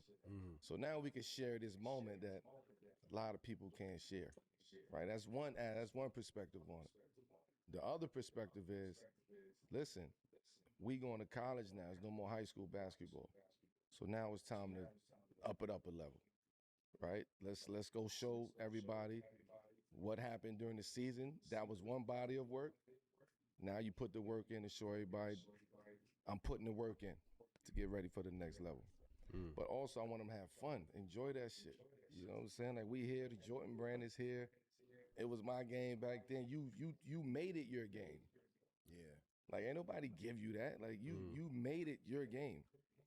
You get what I'm saying? So from that aspect of it, I love what I seen from it. I appreciate him taking that on and saying, fuck it, I'm here. I understand the assignment. I understand why we here. I'm going to go do this. And I'll keep it tall, man. I was at the McDonald's game, and it didn't have the buzz that it usually have, especially without Cayenne there. You know what I mean? Like, it was good game. Obviously, great players was in there, but like there wasn't that extra oomph about it. And that was a talking point with everybody. So I think there was a lot more anticipation for this Jordan game, especially to see what he was going to do and to not just go out and play, but get the MVP. I thought that was really dope. And I thought it was dope that, like, I think, you know, shout out my guy Lethal Shooter. He was supposed to take a picture. He wanted to take a picture, and he was like, "Nah, go ahead. That ain't my joint. Yeah. Nah, that ain't. That's yours. This is your moment. Like, I'm over here working. Right. You know what I mean? I'm over here trying to put the game together. Like, you get what I'm saying? I'm working from a whole nother perspective on this game. Like, you did what you did. You put the work in. You get honored. You know what I'm saying? I'll put the jacket on you and back up. I don't mind taking a step back. You get what I'm saying? I'm cool with that. That's why he see me at the chicken spots and all that. You know what I mean? That's why he see me in the spot, because I'm cool with just playing the back, very low key. You know what I'm saying? Yeah. I'm cool I with saw that. this one interview. You said that they pulled you to the side, so you was hanging out too much Where? And in the hood. oh, yeah. I mean, but that's all I knew. That's all I knew at that point in time. Yeah. You know, we talking early, what, 01, But 2, now 3? looking back, do you ever be like, I probably shouldn't have been over there though? like if Kyle was hanging at the places he was hanging at, would you? I came from that. Yeah. So that wasn't nothing for me. I'm just going back. Like, I'm on my block. I'm here. I'm going around here. Like, every hood is the same. You know what I'm saying? Like, I ain't saying I could go do whatever I want, but I'm here. I'm a safety net. Yeah. Right. You get what I'm saying? I'm cool. I'm walking around. I ain't bringing you no harm. You ain't even got to think about bringing me no harm. Of course. Right? So I feel comfortable in being able to walk around and being able to go in the stores dolo and go sit down and eat by myself and go to a bar by myself and go back home and go to a corner store by my, like, I You feel need that. very comfortable, and it keeps me grounded when I can do that. Now, I ain't no fool now. I know when it's time to get in and get out. You get what I'm saying? I know when my time I can go, and I know when the time shit is hot. Right. So that's just my awareness, but that's something that ain't gonna never ever change. And you ain't checking in with nobody, I'm assuming. I'm not checking in because I don't feel like I have to check in. I'm not in that industry. I'm not in that lane where I have to check in with somebody. And I don't see nothing wrong with me popping into the land and be like, yo, Carlos, I'm here, champ. Like, yo, I'm just letting you know I'm in town. to me, that's just awareness. Of course. You get what I'm saying? I'm letting niggas know I'm here. I ain't checking in with you. I'm just letting you know I'm in your city. I'm in your town, checking in with you. You know? That's it. Yeah. That's hey man. I'm cool with that. Like I ain't that's like if somebody come to B-more, Yeah. right? I'm not asking for no check-in. Like it's just more so of a respect that like, yo, damn, let me check in with Melo real quick. Like, yo, Melo, I'm in your town, champ. Yeah. Boom, boom, boom. Anywhere to eat, anywhere to like. That's more. Well, there was. I feel like just the conversation around check-ins and Yeah, but cities. that's two that, different ones. That's There's that like, lifestyle. You know what I mean? Right. That's that lifestyle. Like that. Yeah. That's that street shit. When you got to check in, Yeah. you got to check in. That's something that y'all. That's street shit. I don't feel like I have to deal with that. Nah. And I was once that before. I was a part of all of that. Mhm. But I'm not checking in. There's no need to check in. I'm a neutral guy. You get what I'm saying? I keep my crew and I keep my family and my friends. I don't bring outsiders into that. You know what I mean? Like people And I'm that a comedian. I ain't checking in either. Better check me out. I disagree with the check-in situation. You know what I mean? I just think if you going somewhere to a city and it's you playing on bullshit, you on bullshit, then Yeah. You might have to check you in. might have to check in. Yeah. But if you going to a city and you respecting that city, you ain't gotta check in. You never want to be. I never want to be in a spot where I feel like you have to check in though. Like there's certain joints where it's like, all right, if you're traveling somewhere, I don't know who it is, but it's like, all right, if you're making some money here, I need to make sure that either I'm getting some of it or whatever the whole situation works out like. And, there's been lots of talk about NBA players or like, folks that are coming in town that, when they get to a certain place, if they don't meet with a certain somebody, I don't know, like either the gig gets messed up or whatever the hell it is, man. Like there's been lots of talk about that recently. You don't mind other people's business. Yeah. You get what I'm saying? And when you really from that, you understand that. Yep. You stay out of people's business. If it ain't got nothing to do with you, you stay out of it. You keep moving, do your thing, hold your head up high, keep moving. You don't butt into other people's business. I don't give a fuck what it is. If it ain't got nothing to do with you, I don't care about how hard you want to make an opinion, give an opinion. If it ain't got shit to do with you, stay out the way. Right? And that's what happens a lot of times today. And it's been happening. When people always tell you, stay out of people's business, man. Stay out of grown folk business. Mind the That's business exactly that pays why they you. make sidewalks, man. The streets ain't for everybody. Los, we were talking about AAU dads, obviously, Melo and everything that. That's a whole nother Kinda level, was- though, man. yeah. My son, he just starting his career with the basketball. But still, it's like, being the AAU pops is not for the faint of heart, man. Like, Absolutely especially not. when you traveling and all that type of stuff. Yeah, So, because you got to really have your heart in this shit. yeah. You ain't never had to go by 32 Powerade. You ain't watched 16 basketball games in a row. Gotta go find oranges and shit Come over on, there, man. bro. You ain't never fed all. When the fuck you get this many players on the team? Man? Like them Saturdays be long as hell. Yeah, man. But my son, man, he out there, he doing his thing. I'll be proud of him. You see, I post every clip. You see it. You see it, Yeah, man. He's man. doing his thing. He doing it. Oh, there you go right there. There it is. Oh, hey. Yeah, give him some. Yeah, he ain't messing around. Give him some. Give him some. Hey, you feel me? He say he about to be like T. Morant and LeVar Ball, man. I am. He gonna get us out the hood. Are you loud on the sidelines? I mean, I could imagine what type of heckling folks have to deal with, but if they see you out there, they can't do no heckling. You don't get into it with nobody? Nah. Oh, come on. Nah, man, because we doing something else. Okay. I be watching Melo and them. I just be chilling. I put my hoodie on and be in the back.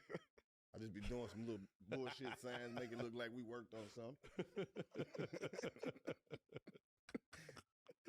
Hey, run two. Me.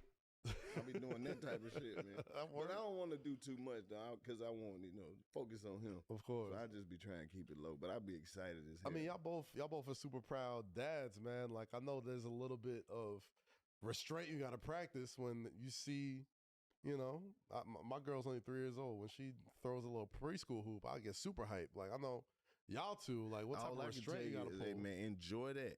Yeah. Because it's like one day they just go to bed and they just walk out and be big ass people. Yeah. Like they your babies when they go to bed, and then they just turn into big ass people. It's just like one day you look at them and they ain't kids no more. They big as hell. Like my son, he's 6'6". I don't know if he get any taller, I'm gonna have to help him find his real daddy. I was about to ask when he dunked that. I was like, damn, I was thinking probably point guard or something like that. He's big, athletic 6'6" right there. Shoot. I remember he was my little boy, and then he started looking down on me like, "What's up?" Now he taller than me. He be like, "What's up, little Bill?" That shit crazy, man. Oh, man. I love it. I love watching them, get to excel at something that I never even really, I never really played basketball. So to see him have his own skill set and really put his own work in, I'll be having him work with people and stuff like that, because it's like now he at a level that's like, okay, you might be really ready to go play on another level with this shit. I want to make sure that I use all my resources and everybody that I know to try to, groom the talent. Right. Your son, he following in your footsteps, right? And then he got you though. You get what I'm saying? What type of game do you give him that you wish somebody would have gave you? That's a good question. For me, I tell him, you have something that I never had, which is somebody who's been through it already at every level of what you're trying to accomplish. So utilize me. You know what I mean? Don't shy away from me, because everybody else wants you to do your own thing and carve your own path out. Like, nah, that's the whole purpose of this. I worked so fucking hard to create this path. Nah, you gonna go right down this path, because a lot of the things are the weeds is taken out of the path, because I had to go through and chop a bunch of them down in order to clear the path for you. So you utilize me as much as possible. Right. You know what I mean? And that means, because a lot of times our own kids be afraid to ask us questions. They don't, you know what I mean? They kids too at the end of the day. Yeah. They still shy. You know what I mean? They go through emotions. They still trying to figure themselves out. So don't be afraid to talk to me and utilize me. Ask me whatever question you want to ask me. In that same instance though, like talking about kids getting their own identity, push back, like has there ever been moments where Cayenne is like not trying to follow your advice, not trying to listen to you, be like, nah, he never was not trying to follow advice. It was just more like, I want to do it this way. I want to try to do it my way, right? And it's cool. Like, all right, cool. Like, go ahead. In which instance, if you don't mind me asking? I'm just saying, Dad, I want to play in this tournament. Or I want to play with this team. Cool, go ahead. Like, go see it. I wanted him to experience with different coaches early on, and like, that's the proper development that you got to go through. Coaches not playing you. Coaches ain't thinking you good enough. You got to fight. Like, that's development. You know what I mean? That's what we go through. That's boyhood. That's growth. So it's those moments where he started like, because now I'm letting you go do that. A lot of questions, a lot of people are able to get to you. Man, you got to do it this way. And you ain't got to be like your dad, man. You ain't got to be, so who the fuck they gonna tell you gonna be like? Right. You get what I'm saying? Right. If there's anybody. Do it your way. What is your way? What is your way? Yeah. If you show me your way, cool. But what is your way? Yeah. So I sit back and laugh at that. I mean, do it different, man. Don't do it like your dad. Why would you tell him to do it differently and go do it like somebody else, or recommend somebody else for him to do it when I'm sitting here? I'm living proof of everything that you could possibly go through when it comes to just life, when it comes to this game of basketball. You would be a fool to fight that. Right. But there's that natural teenage urge to be like... Yeah, but I respect that. And I respect that. I want you to go hear different opinions. I want you to go hear different things that people say you should be working on. I want you to... I want you to be social with that. Yeah. Yeah, you got to let them take their own bumps too. And when you're ready, you going to come back and say, okay, he was right. You was right. You right, and I'm not even you right. I'm ready. I'm ready. And It's a I always cheat I code, always though, told him man. that, like, just come to me when you ready. Yeah. You gonna know when you ready. It's a cheat code though. Like you said, you got somebody who's already carved that path for you, and you can file it if you want to. But I try to do that with everybody. Though. Yeah. Like everybody. Like there's no. It's free game to me. It's free game. You get what I'm saying? People ask me how I did it. I ain't do nothing but got in my son's life. Right? I it's got not rocket science. It's not rocket science. I Yeah, spent time, and I had an opportunity to put my feet down and get my claws on him, and really help him develop step by step. So it was the work I was supposed to do. Like, that's my son. Yeah. You know what I mean? I appreciate the love, and you know what I mean. But for people recognizing that, because that's hard to do. It's really hard to do really lock into your own kid, because you sacrificing a lot of other things too. Right. So it's hard to do. Well, that was a big part of your choice to retire at the time you did, right? Just to be more involved with Kanye's development. Yeah. Right? It was 20 years. Said I'm doing 20. 20. I'm saying I'm doing 20. I was 1 year shy from doing 20. I did 19. 19. The goal I always told him, when you get to high school, I'm retiring, no matter what's happening. My last year, his freshman year was my 19th year in LA. And he was like, "Go ahead. Like, now I want you to go play your last year. Like, go play with your bro. Go ahead. Y'all ain't gonna never get a chance to do this again." Yeah. He said that to me, so I'm like, all right, cool. I'm gonna go do. It would have been 18. Right. So people are like, for me, I'm like, damn, I wanted to do 20. 20 sound different than 19, but then when I reflect back on it, it's like the 20th year that everybody wanted me to have for a quote unquote farewell tour. That was a COVID year, right? I got a chance to spend my farewell tour with him. Right? So now my 20th season is my farewell tour is with you every single day. Right? So now you receiving all the love, and you receiving this energy that's surrounding me.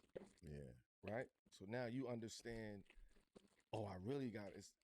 I can lock in. I got to lock into this. Oh, my dad is he gave up this to focus on me? Nah, come on.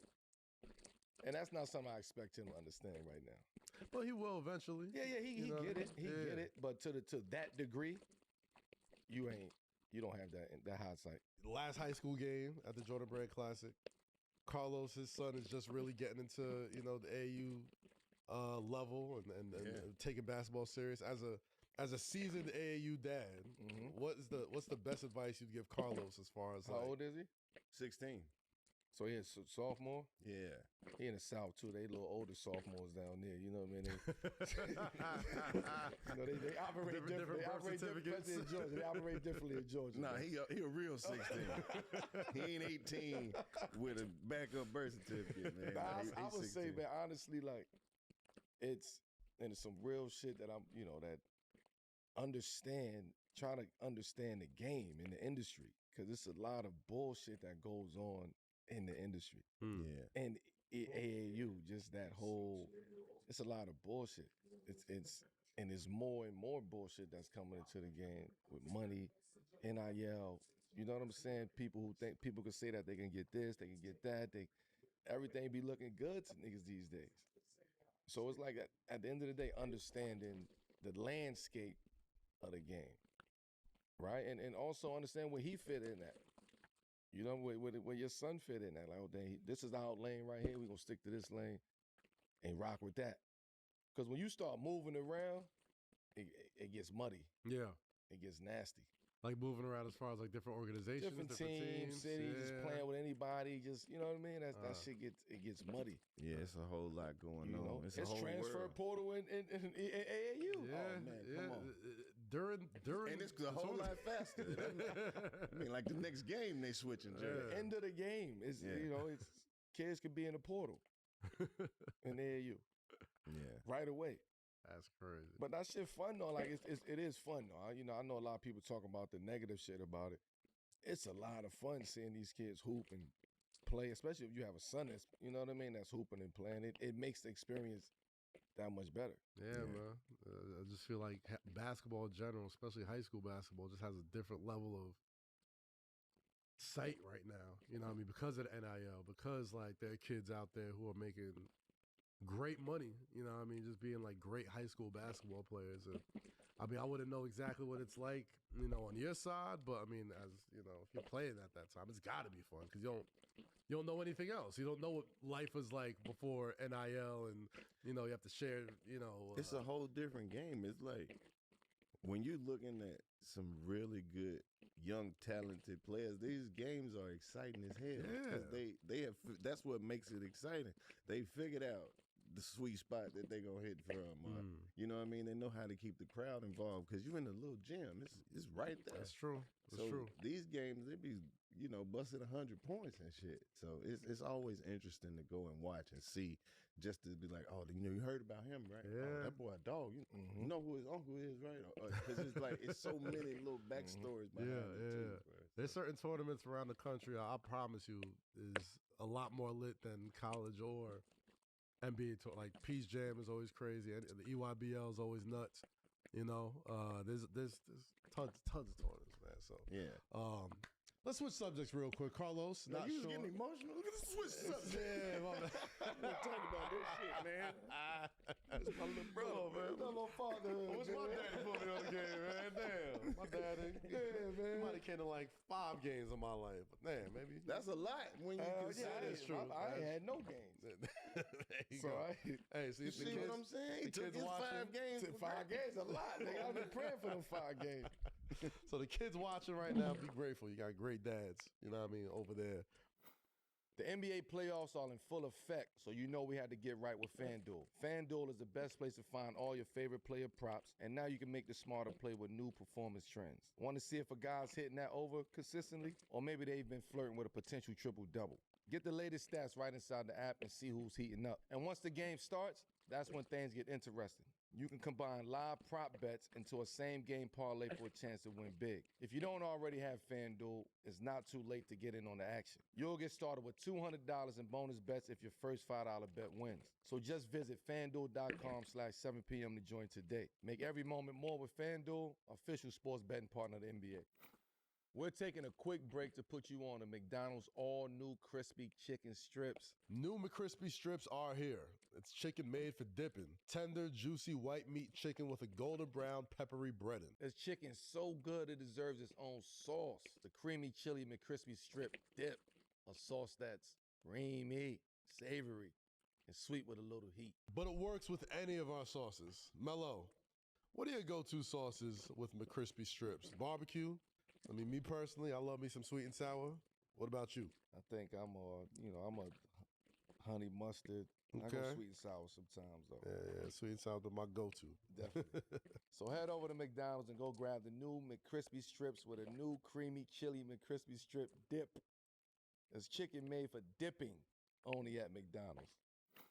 Carlos, What's up? switching subjects. Not sure if you heard, but Mello recently launched his official cannabis brand, Stay Mellow, as a consumer. Ain't of nobody cannabis told myself. me It was- nothing.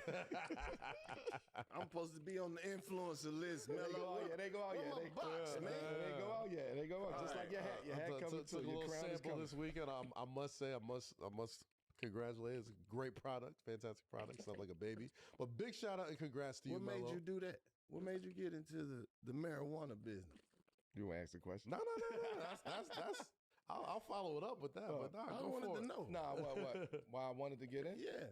I sat back. This is all honesty. I sat back for years and watched. Just aside from me loving it, like enjoying it. You know what I mean? Like that's what I grew up on. You know what I mean? Like the environment. That environment. I grew up in that environment with Just walk cannabis. outside and smell. With cannabis was just that was the thing. You get what I'm saying? So Yeah. when you growing up in that environment and then you see people that you've grown up with that get in trouble for that, that get arrested and you do time, and it's like, damn, like this is all of this over this. Right? So take aside my, the recreational part of it. That carries with you. And then it's like you get to the league and you bet not use this. You getting penalized more for that than you do for anything else at one point in time in the NBA. And it's like you don't really understand it, and so many people is fighting it, trying to neglect it and say negative shit about it. But the science is saying everything. The data. This is where you use data. Yeah. Right? This is where the analytics comes in that. Or use the analytics in the right way. Yeah, you put Bud Light and all the beer sponsors all over. And then it was games. like I always wanted to figure out how to get into the industry. Right. But it was an illegal industry. Yeah. You get what I'm saying? So it just so happened at the time that I got to Portland and it just sparked my interest even more because I was already doing the wine. And it was like, if I'm doing the wine, it's the same soil. It's the same shit. I might as well create my own strand. And then I'm like, nah, you know what? I don't want to do my own strand because everybody's doing their own strand. Yep.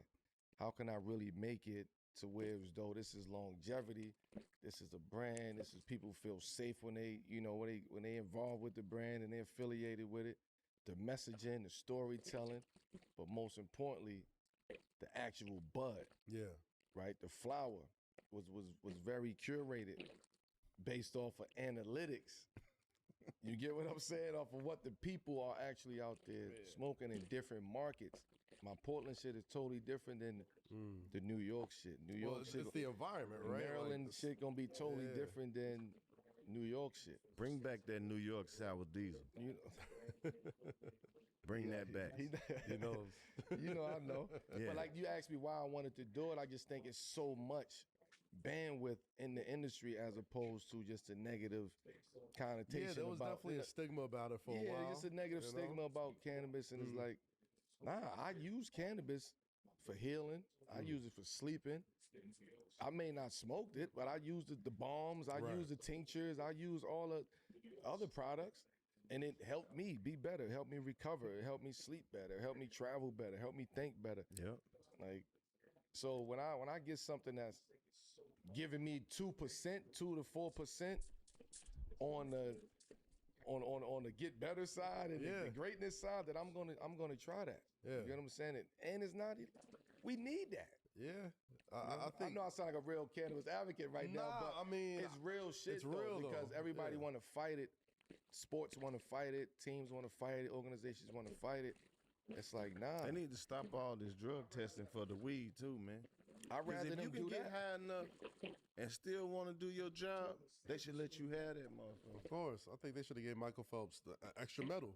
When he, you know what I mean? Like, not only did he win all those gold medals, but he did it while he was high. While he was high. Like, that man got some animal lungs. Yeah, and I'm not saying go out there and compete while you high. I'm not either. Just saying. I'm not either. I'm just saying they gotta take the stigma off of it even more. You get what I'm saying? That's coming from a high level. That's coming from the governmental level, the federal level. Like they gotta take the stigma off of it. You can't say this state is legal and this state is not. Like, you got to take the stigma off of it. Everybody is people who sick in every city, every state, people who dying, people who need help, people who need these cannabinoids that's out there that can actually help people get better and heal and live. So why keep fighting that industry all because of the money? You know what I mean? It's a money game. Did you take any inspiration from some of the athletes that got into the business, like the Al Harringtons, Yeah. I was with Al in Denver when he was first started. This is how long ago he was going. He was fighting the fight since mid-2000s. He got some good weed, too. You get what I'm saying? Yeah. He was fighting the fight. So shout out to Al. Like, he was the one that we used to sit in the locker room and we used to talk about this. And he was active while he was playing. He was doing his job. And then off the court, he was active trying to figure fight for the industry and fight for athletes too. Yeah. You get what I'm saying? So it's good to see where Al is at from those conversations in those Denver locker rooms. But the industry is why I didn't want to just do my own strand, because I wanted to bring people along with me too. Like, I'm very community oriented. Everything I do is community, from the cannabis to the wine to cigars to the light. Everything is community based. Yeah. With me. So when it came to the cannabis, I wanted to create this. I created an umbrella, an agency, a cannabis agency called Grand National. And underneath of this agency, we're allowed to bring, young Black and brown companies, independent small businesses, who's actually putting the work in on the ground. We bringing them underneath a Grand National agency. So now Stay Mellow is just one product, one brand under the agency. We got Ben and Jerry's, B3, who's underneath of that, who all the proceeds go to charity, and you know what I mean? It's dollar joints. You get what I'm saying? Then we have Loud, LOWD, that actually produced the flower for the whole age. So it's like we keep it in the cycle. And we need the 85 and we're an South agency, shit you know what I'm too. saying? We're an agency, so we do marketing, we design, we do campaigns, but we're a cannabis agency. You know what I mean? Yeah, So that's why I'm going over there. come fuck with us, man. Get that 85 South strand, man. Come fuck son. with us. I just signed a 7-gram deal. No, but that do make sense for the athletes to get into the cannabis game though, because in the hood they name all the drugs after the That athlete. is true. Every great pack of weed I ever smoked was named after a great NBA player. No, yeah, man. Michael Vick. I think that was the one that jumped it off. Gary Payton was Gary crazy run. Payton. You know? Yeah, Sean Kemp. Yeah. Iverson. Hell yeah. Yeah, Iverson was straight Yeah. too. for Stay sure. Mellow pack. The Stay Mellow pack. Hey, you gave me some Stay Mellow this week. I tried some. I'm glad you said that, champ, because Brother. somebody commented on my page and shit, whoever the fuck it was, they commented like, oh shit, another celebrity strand. I tried this was bullshit. Oh, word? Oh man. I said, champ, you ain't never had this shit, boy. You ain't never tried this shit. Get the fuck out of here. You lying. My boy got it. Get the fuck out of here, man. The knockoff. Yeah, so, try the real shit, champ. Yeah. You know what I mean? We got something for everybody. The morning, during the day, and at night. Whatever mood you want to feel, that's what we got. It's a mindset, baby. I'm fucking with Triple threat. Yes, sir. I know I'm promoting my shit. I'm sorry. Nah, man, it's a good product to promote. We gonna get I off stand by it as a consumer. We gonna give Kalo some product, man. There you go. But now I want to shout out and pay homage to R&B Money Pot. They had Jermaine Dupri. Tank. Build. That's a fact. Yeah. Build a Voltron of his perfect R&B artist, and it was fire. It was dope. Who he had on there. But since we got an amazing comedian like yourself, I want to do the same thing here. Like, let's make a super comedian using these 4 traits though. Who would you pick to create the comedian using presence, subject matter, voice, and acting? Okay. The presence. I only get to pick like one pick. Yeah, it's one for each. All right. The presence of Kevin Hart. Okay. Oh, yeah. Kevin Hart is one of the most captivating comedians. This nigga on another level. Like Okay. whatever we thought a superstar was, like it's like Eddie Murphy was the only shit that we can compare Kevin Hart to on the fame side. You're right, right. So definitely the presence of Kevin Hart, because you will literally watch him do anything. Yeah. Shout out to Kevin.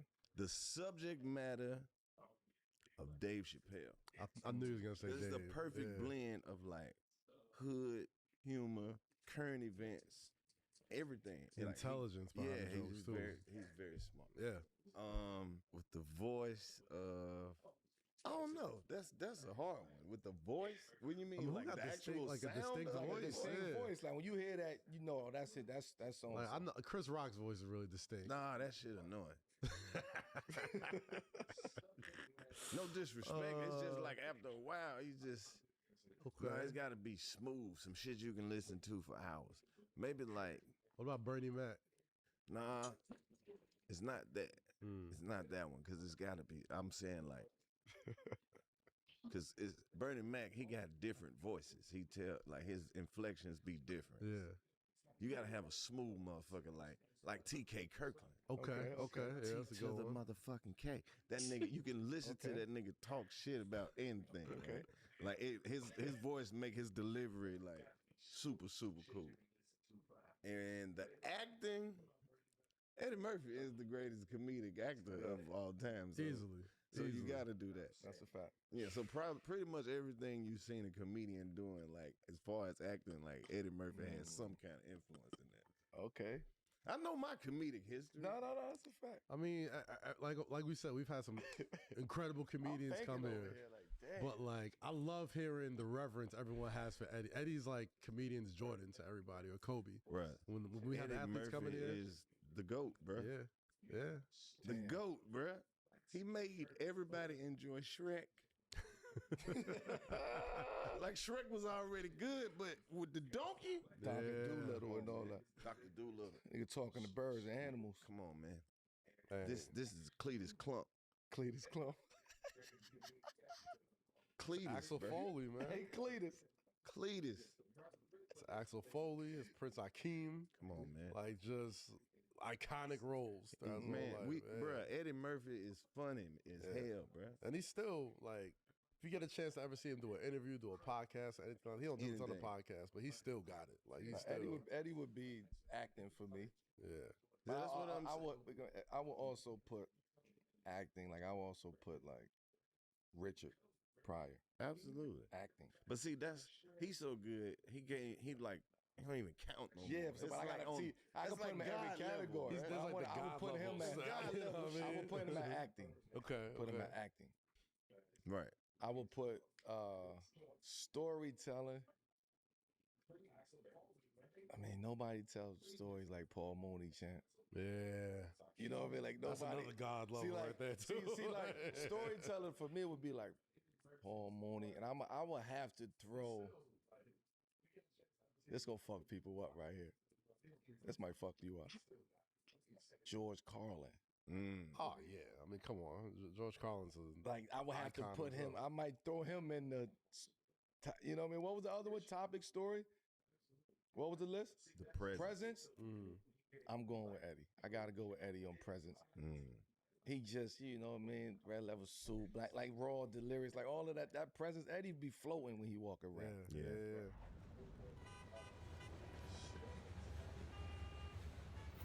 This is time for America's #1 segment, Carlos. We love to wrap up each episode with a rousing round of America's #1 segment, Fuck With It or Fuck Out of Here. This is where we react to a trending topic, the world of sports and pop culture, and decide. Shit, this been a hard week, man. It There's a lot has of been. shit trip.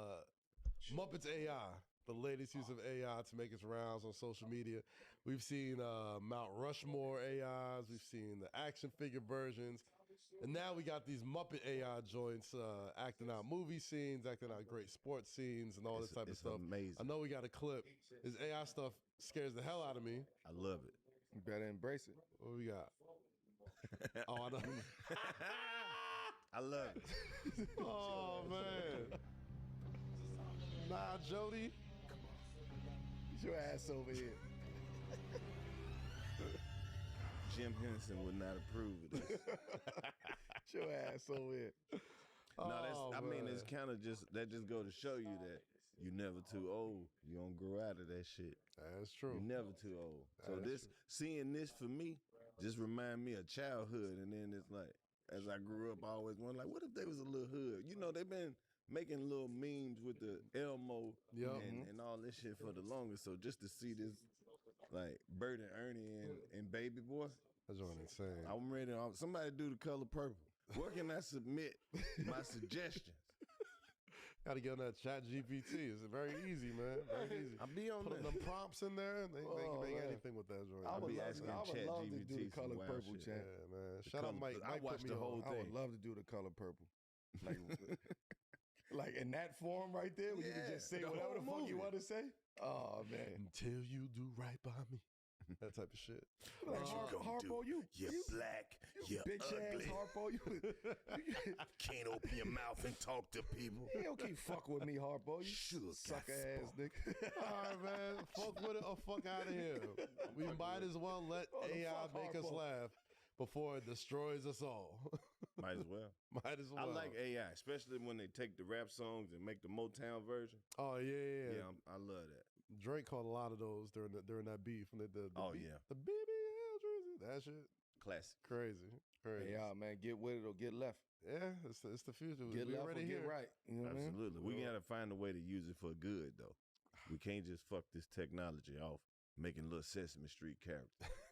We need to be coming up with the cures and the answers and shit. I mean, that's what I thought the AI joint was all about. I was like, all right, we'll figure out We'll figure out cancer by the time we, you know what I mean, figure out this whole AI stuff, right? Every time they say AI, I be thinking Allen Iverson. He should have trademarked that. I hope he did. Let's keep this going. Pete Davidson, shout out my guy Pete. He's in the process of removing all of his tattoos. He says he's only 30% done and has already spent $200,000 on removal. According to Pete, each tattoo requires 10 to 12 sessions, and it's, quote, pretty horrible. Given how many he has on his body, 200,000 already spent and 70% more to go. With that said, fellas, do the math. That's a lot of money. Come on, right do the there. math. So, okay. Do the math. Come on. Do the fraction, right? 70, 200. That's My drug dealer math was saying right around 600,000-700,000. I love it. This is about close. I love close enough. Close enough. I love I'd it. say I'm it's just close to checking. a mil. I was just eyeballing the work. I'm just checking. Well, he could have I'm saved a checking whole see lot how of sharp money we all here, man. if he would have just listened to me in the first fucking place when I told him don't do all that crazy ass shit. Well, you know Pete, man. Y'all Yeah, I done know wilding Pete. out. We started out on Wilding Out. Good brother. He's a great brother, man. He's a hilarious dude. He's not a brother. He's Pete. I mean, Not a brother. He's a you're brother. Staten Islander, man. I want You to know, fuck his they go- money up. He's like, oh, he's a brother? Now he canceled this shit. Nah, that's my dog, man. I remember I was around Pete when he was real young, and just to see him turn into a whole fucking rock star, Yeah. it's crazy, man. But I told him that this life was coming. Pete, back in the day, he didn't never think that it was gonna like. He used to be nervous as hell. Like, man, you think they're gonna like me? I'm like, man, once your people find out who Once you your are, people find out. no, because it's different. You just know how that shit be, bro. It's like it's different. you could be around us, and then if they like you, Yeah, it's they'll different. take you back. Yeah, that's true. A lot But of if they people. don't like you, they leave you over there. I mean, Exactly. Yeah. that's Yeah. kind of what happened with Jim Carrey, right? No, that's what's happening right now with this other comedian that I know, but I ain't gonna say his name. Oh, damn. I think I know who you're talking You about. know. too. That's a fact. Yeah, but I'd say keep your money, Pete. That's the whole point of the tattoos.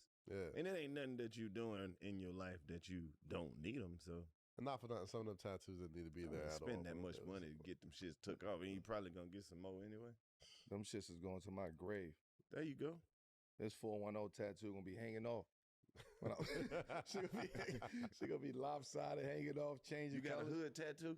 Yeah, I got a bunch of them. No, I'm saying like a tattoo that's like kind of fucked up, but you ain't never gonna fix it. Yeah, a couple of them. Oh, okay.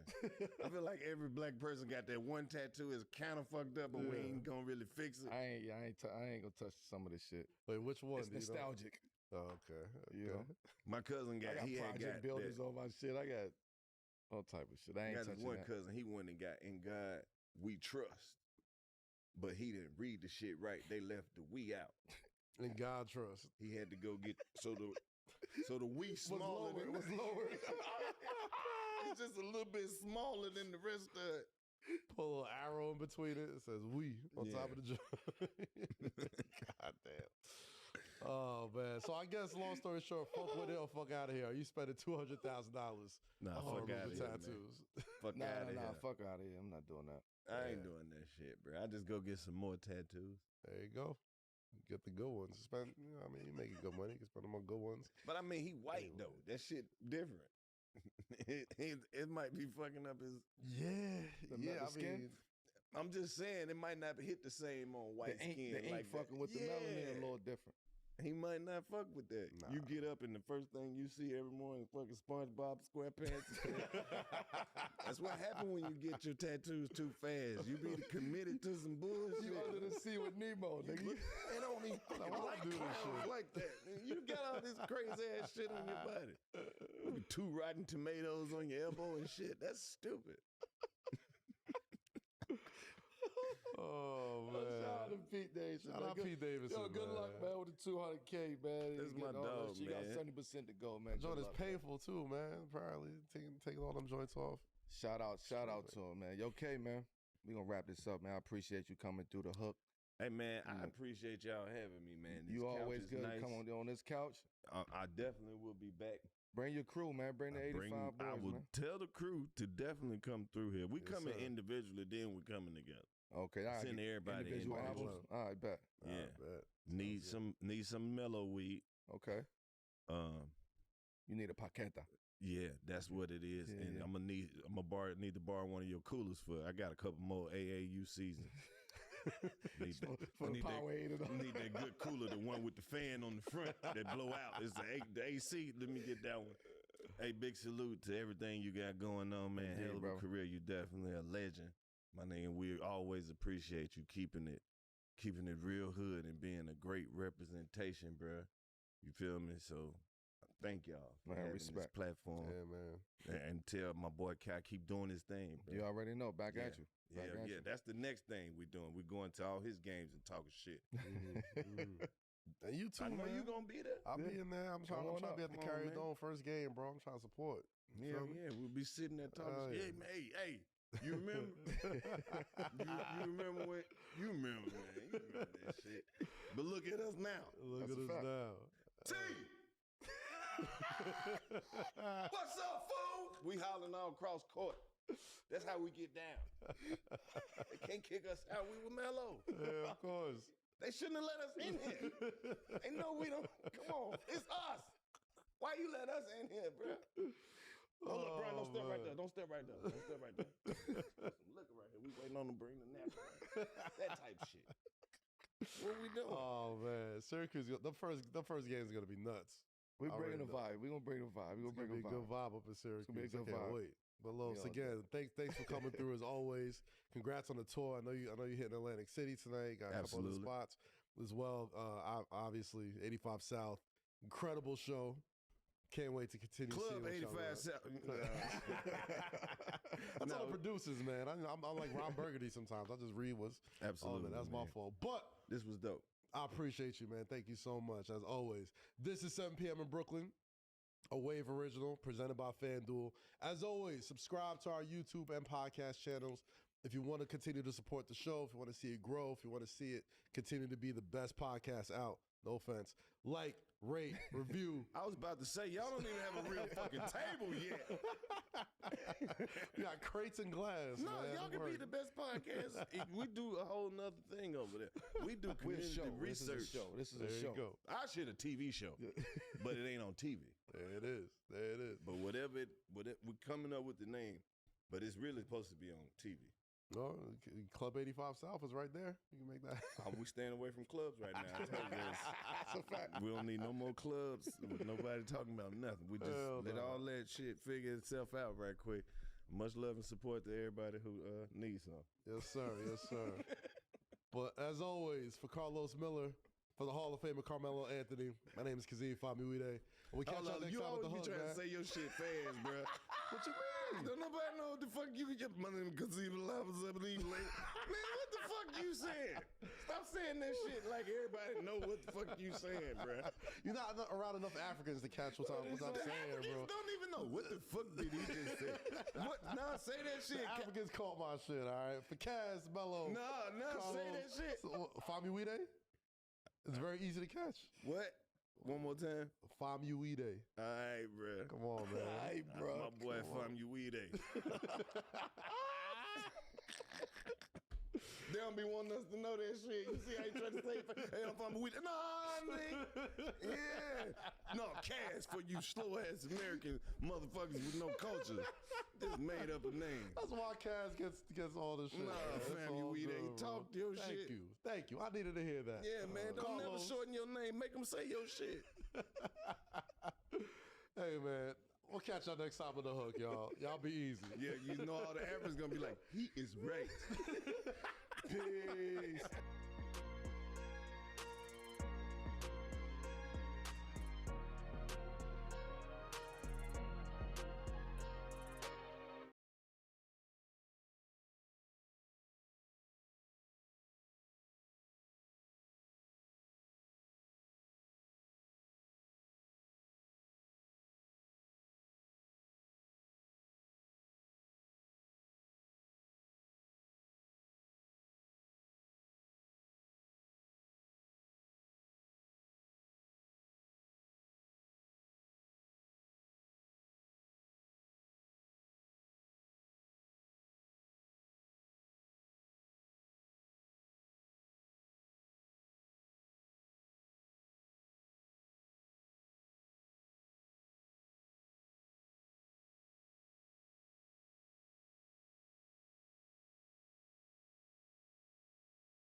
please make it loud for Josh Johnson!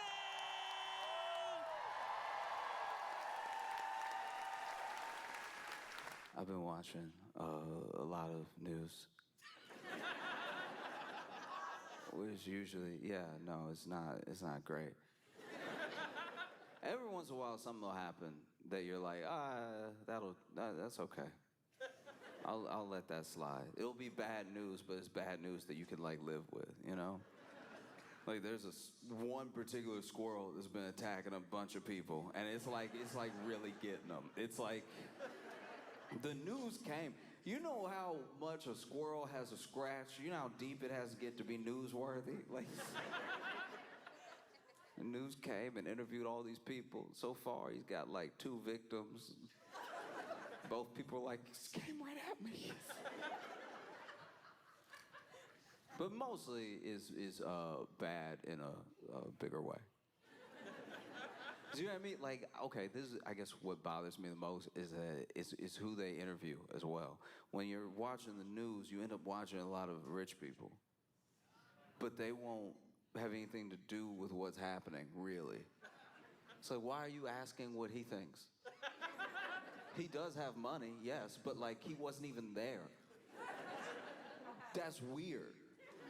And then sometimes the news will be about them because they're rich and they're moving money around. And we've done a thing now where we've equated being rich with being important. Because obviously money has power, it can bring you influence. But then at a certain point, you have to just accept that, like, yes, they have money. They don't know anything else.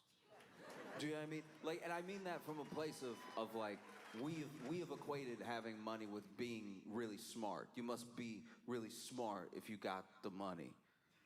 Because you must be brilliant if you have lots of money, because it's the only way you can get money. Dude, I'm just saying, that's how they teach it. They're like, man, this guy was really smart. He had all the money. I'm sure he came about it by completely legal and ethical means, but like he has all this money.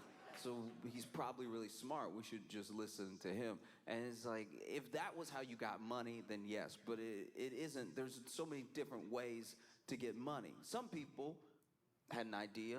They invented something. And then a lot of people were like, that's a great idea. We're glad you invented that. And then they buy so much of it that now this person is rich. Or you write a book. You write a book.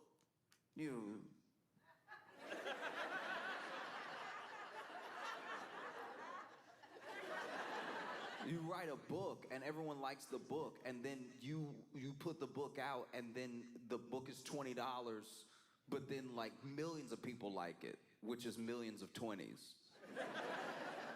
Even after taxes, that's still millions of 20s. So now you're rich, but you wrote a book. You don't know about anything but the book you wrote. But somehow, every time we watch them in the news, we watch them in culture, we're like listening to them for an opinion that is not the thing that got them rich. Do you know what I mean? And that's something that feels crazier by the day, because crazier and crazier people keep getting rich. Do you know what I mean? Like, here's the thing. Okay, like someone like a William Randolph Hearst, right? Like someone who's like old rich, like black and white rich. Remember that? Just in the no color pictures of them rich. You know what I'm talking about? You can't find a single color picture. If there's them in color, that's AI, because they were before color. So then people who were rich before colors came out, I will extend the olive branch to them that maybe they knew more stuff because they had to know a wide range of things, and there was also less stuff to know in a way. Internet hadn't been invented yet. You could go to the library, but they had whole Dewey Decimal Systems that really just sometimes slowed you down instead of helped you, because then you're like, why am I going by 3.5 instead of just tell me the title? And then they also couldn't look it up like regular, so you had to use the system. They couldn't be like, oh, it's right over there, because the computer said, because computers weren't out yet, and you didn't have color. So life was harder. And so I think someone who was very well-rounded and got into business and had a bunch of different businesses could be very smart, could be someone who could answer questions outside of just their field, right? present day,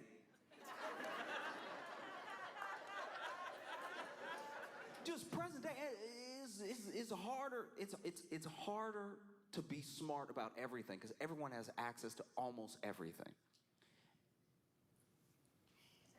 It also depends on how you made your money.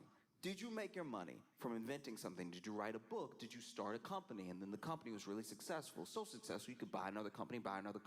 And then now you have like 3 subsidiary companies under you. They're all doing well. Your big company's doing well. You're very successful. You know what to do when it comes to business. That doesn't mean you know anything about, like, I don't know, the environment. But maybe you made your money millions, maybe even a couple billion from buying with some starter money, some funding from people. You bought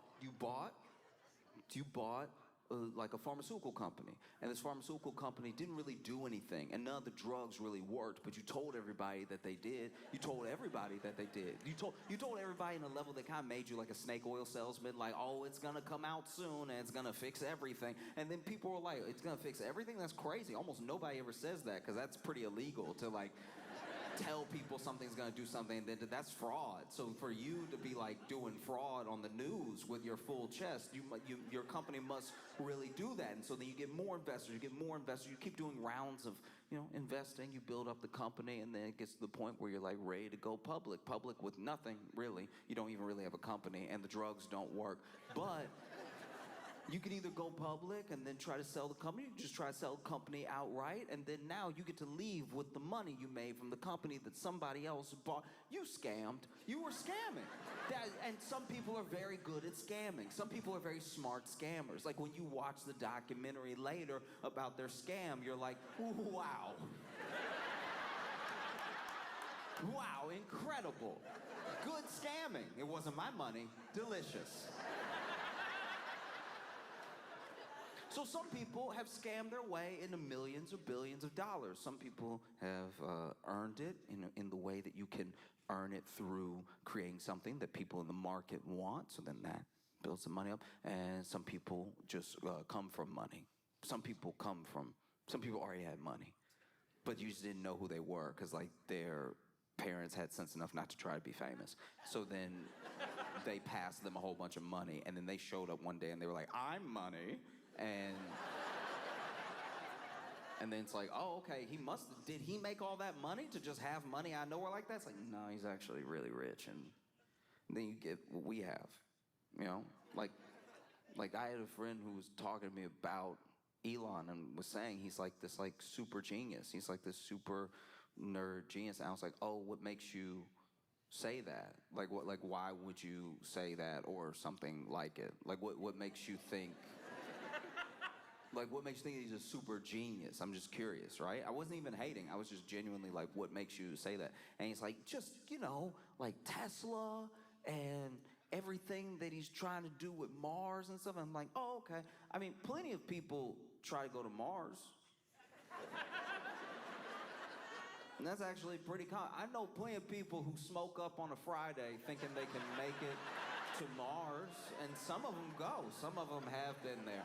I have been in rooms with people so high out of their mind that you're like, you at least at Venus. There is no way.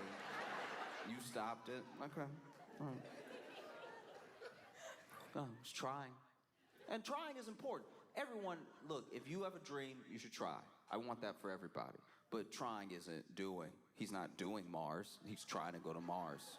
He's trying to go to Mars. Also, Tesla, I'm pretty sure he bought that company, so he's smart enough to buy. He's smart enough to, like, use his money to buy something. I don't know if that makes you a super genius. So you can only equate, like, money with wisdom or being intellectual for so long before the bill sort of comes due. If you're so smart, what are you gonna do with it? If the answer is just make more money, then like we don't need you. You know what I mean? And I say this because I was watching the news, and I don't even know why this was the B-roll that the news used, but it was a yacht, and I got mad. And I need to be clear here, I didn't get mad because it was like someone had a yacht and I want a yacht. I've joked about wanting a yacht. I don't want a yacht. What would I do with a yacht? Like, what would I even do? You know what I mean? I'm not mad that they had a yacht. I'm mad at the yacht. Do you know what I mean? Look, I don't care if you're rich and then you bought a yacht. I care that the yacht was dumb. This is a dumb yacht. I think it was like $50 million, something like that, but it's $50 million already. $50 million on a boat. That's like technically not a boat, it's a yacht, but it's a boat. It still does boat. It's a boat. You just don't even, it's a boat. You need to be in water for it to do its job. It's a boat, and $50 million. And then the boat had a pool. The yacht had a pool. So you basically spent $50 million on a bucket. It's a bucket.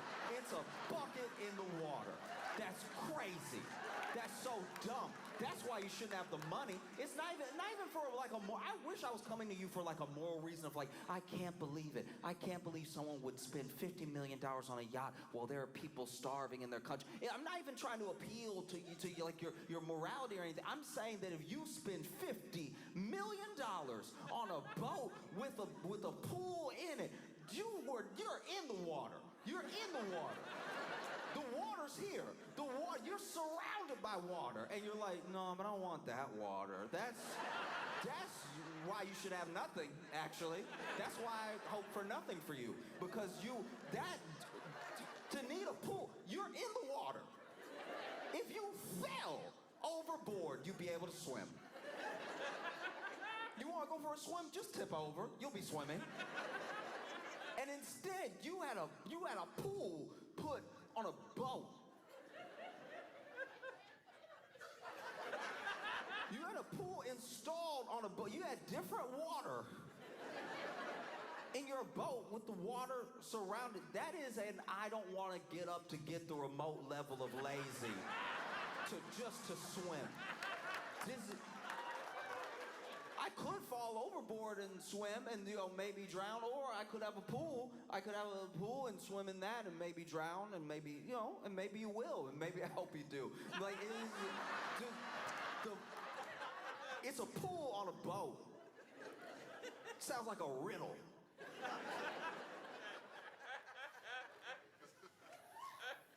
Why would you? Then did swimming in it. Swimming in it. Swimming in it just to get out and be like, oh, I think I'm gonna go look at the water.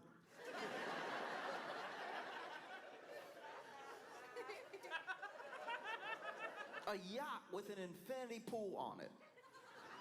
A yacht with an infinity pool. You know what else is an infinity pool? You know the original infinity pool? You know the first infinity pool? It was a pool so big, people thought there was an edge and you would fall off. That's how big the actual infinity pool was that you're in right now, but you want it your own. And then on the yacht, this thing will be like $50 million.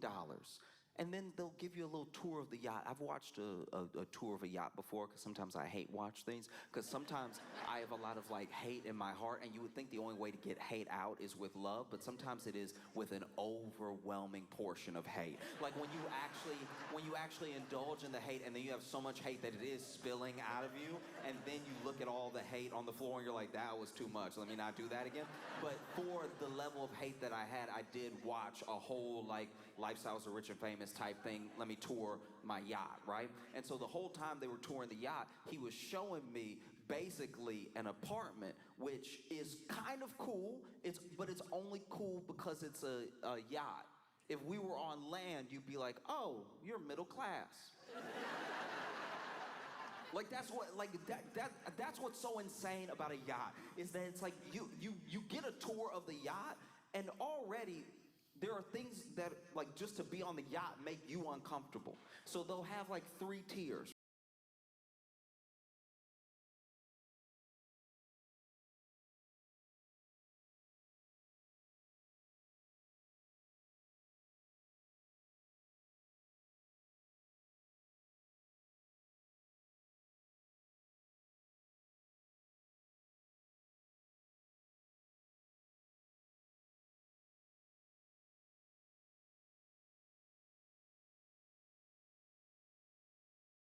Like Lifestyles of Rich and Famous type thing, let me tour my yacht, right? And so the whole time they were touring the yacht, he was showing me basically an apartment, which is kind of cool, but it's only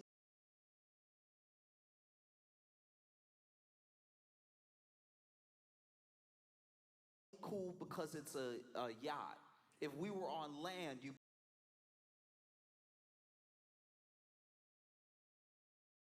be like, oh, you're middle class.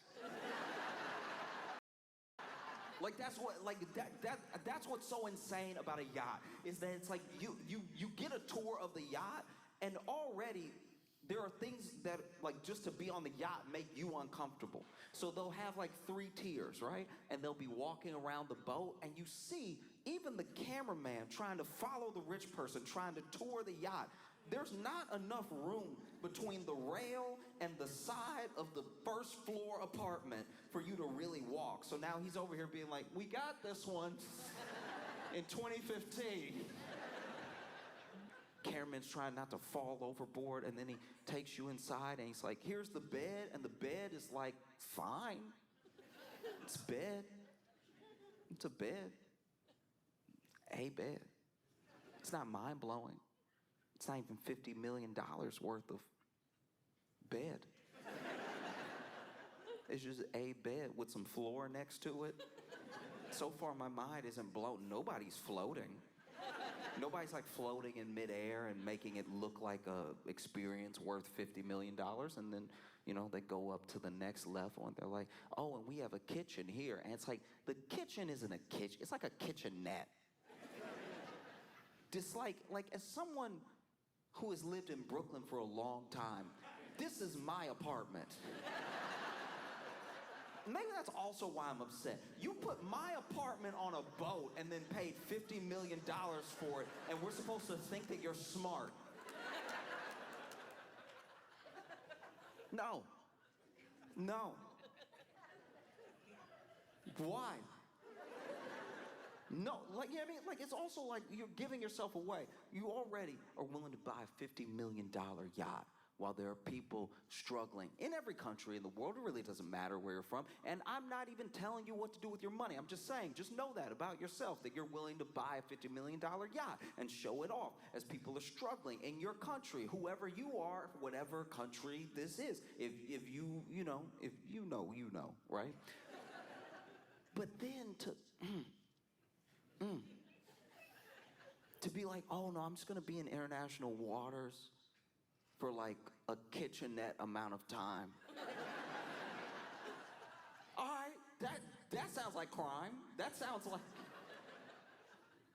You kind of admitted to me that whatever, you plan to do something illegal.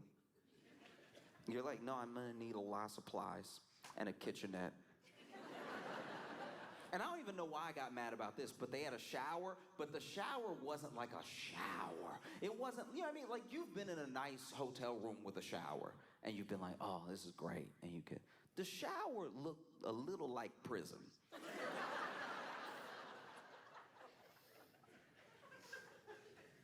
You know what I mean? Like, I've never been to prison, but I've watched some documentaries.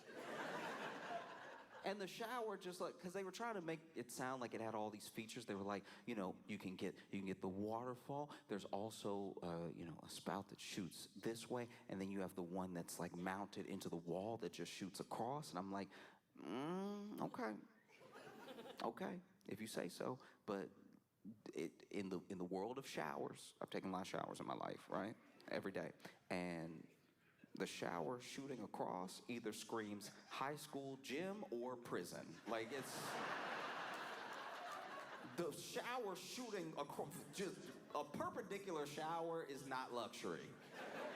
Floor to ceiling glass, and glass as the floor and glass as the ceiling, so you can look down. So you can look down and be like, look at all the fish.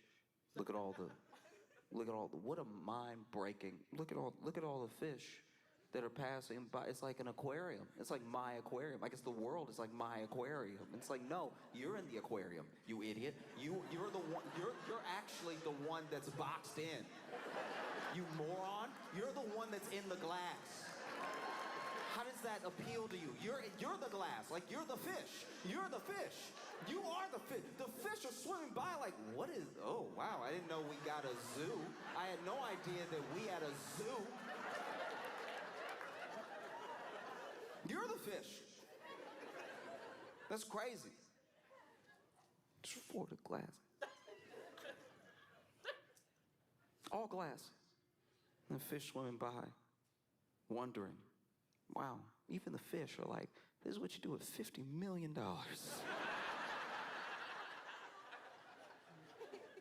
Okay. All right. I mean, live your life, you know. And I think that's also why I got so mad, is because it's like you bought this $50 million yacht and you're not just greedy, you wasted it. Do you know what I mean? You're gonna spend $50 million, impress me. You know, make me go, wow, yeah, that's definitely better than feeding people. Do you know what I mean? It's $50 million. You should be able to get some dope stuff for $15 million and not just have a Brooklyn apartment on water that's shaped like a bucket. You know what I mean? It's just wasted $50 million. All right. I'll let it go. I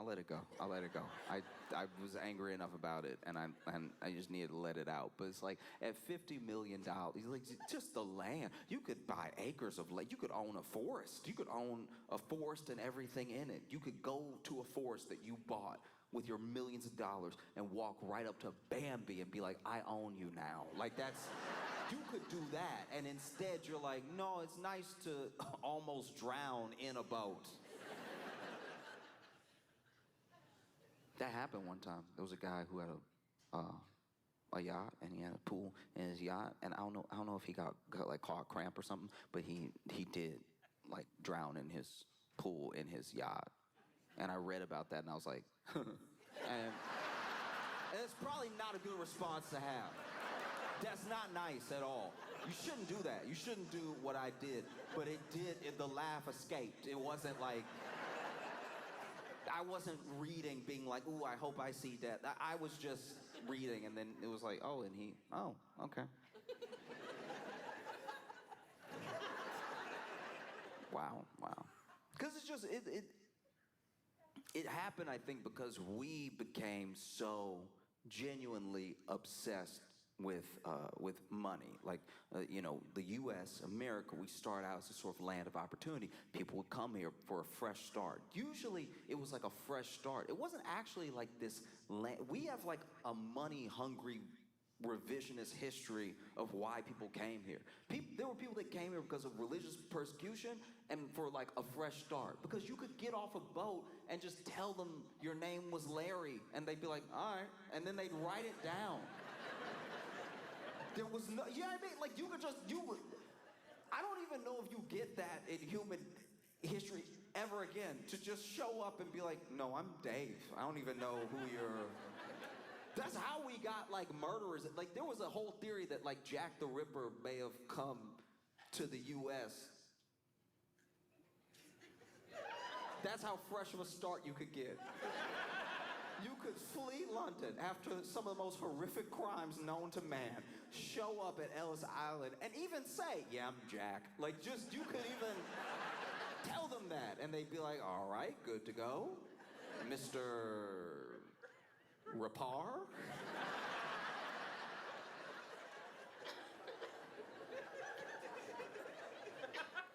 And people would do their best, and people would try to build themselves up in spite of all different types of persecution, because that was a time in America where, like, white wasn't even white yet. That is crazy, right? White was not. If you were Irish, it was like, you're what? You know what I mean? Like it was. Like I've been reading about it in history. Italian, you would be Italian, they'd be like, oh. I don't even know who was white. Looking back at it, it's like I guess if you were British, but then if you were too British, they were like, I don't think you're loyal to this country. You accent all thick.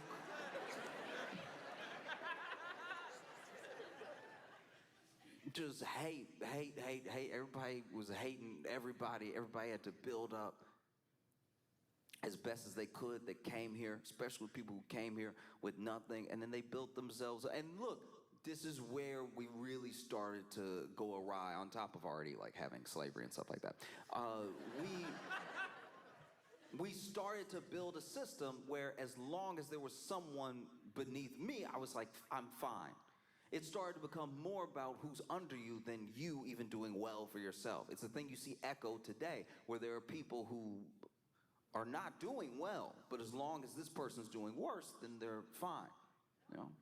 And as you build up, as you have more and more money, as you can pass down more and more money to your kids and everything, as you can one day be so rich that you pass down the money, and then you pass away, and then your kid shows up at the news one day to be like, I'm money. Like that, like, that kind of turned into what the American dream was. It went from like land of opportunity, get a little slice of this place for yourself, really build something, be able to take care of yourself and your family, and it became like, are you rich? People wanted to be rich so bad that we looked at anybody who was rich as wise, that we need to do whatever it is they're doing to get where they are, because I want to be where they are. Never mind their sort of moral character, never mind how they treat people, or even how they got that money. They have $100 million. I want $100 million. I'll do whatever they tell me to do. The type of person that was willing to tell the masses how to get $100 million was not actually telling them that. They were like telling them how to give me $200 million. And I think it doesn't become apparent how crazy that level of wealth is always, because we're used to these people as characters. Right? So like you're used to like a Zuckerberg as an idea of a person, because he is an idea of a person. You know what I mean? Like, it's like, no, look. I'm saying that he is his idea of a person. Like you could, this isn't coming out right. I'm saying that he is doing a perfectly fine first impression of a person. I'm saying, I want you to hear me when I say this. I'm saying that, you know how when your 4-year-old draws you, that's what he's doing as a person. Like he is, as a person, Mark Zuckerberg is being like, hello. That's what people say, right? Hello. And so he has, you know, over $100 billion. And I think we can fathom that money, but we can't. Even when you try to count it, even when people make charts and they're like, guys, a billionaire doesn't even fit on the chart, right? You'll still see someone who is incredibly wealthy, and they only have like, we know them from being rich, and they only have like $500 million. Like that's how crazy it is. It's like they're halfway to 1/100th of where Zuckerberg is. I think that's why I get so frustrated when I see the news, because like you're watching the news and you're watching someone like Zuckerberg be on the news, and you're like, why? What could he possibly have to say that should be on the news? And here we're like, clearly stations are on sides, networks are on sides, right? But no matter what side, they can't just be like, this should never happen. And that's because we let rich people buy up all the news. So now a rich person owns the news. And so even if a journalist, someone who went to school to be a journalist, and someone who would like to tell people the truth as they find it out, they would like to do what they do in France, where in France they're like, this is the news in French. And then they want to do that, but in English for us. And then someone comes up to them right before they go live on air. They're like, oh, don't say it's bad though, just say it's happening. You know? And so you see Zuckerberg have this huge, huge data center. that's gonna decimate everything around it, you know? And why? Like truly why? I don't think we know. We're watching these people, watching 5 companies basically prop up the S&P 500. S&P 500 is made of, I think, 500 companies.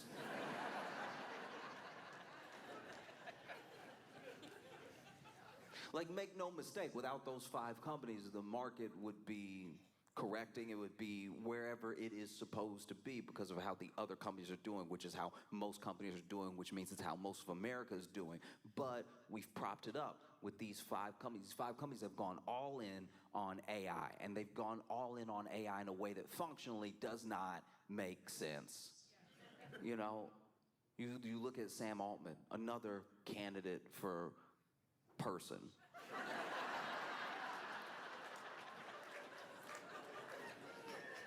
You know what I mean? Like Sam Altman only looks confused when you ask him a moral question. No, it's crazy. It's crazy. Look, all right, I shouldn't even really talk about this, but it was wild. I watched like Tucker Carlson interview Sam Altman, and Tucker Carlson kind of implied, he was like, hey, there was that OpenAI whistleblower who basically said that y'all were violating copyright law and like stealing a bunch of information and everything. And then he died mysteriously. What do you think about that?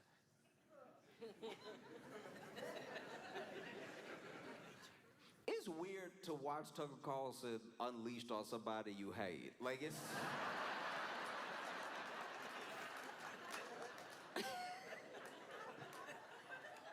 It's like when the bulldog that you've been scared of in your neighborhood your whole life finally bites your bully. You're kind of like...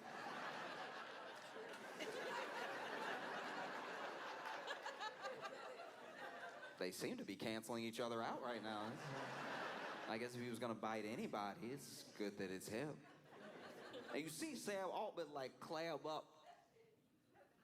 Here's the thing. I am not saying, can I be 100% with y'all? Can I be really honest with y'all? I am not saying at all that Sam Altman had anything to do with that young man's death. I am saying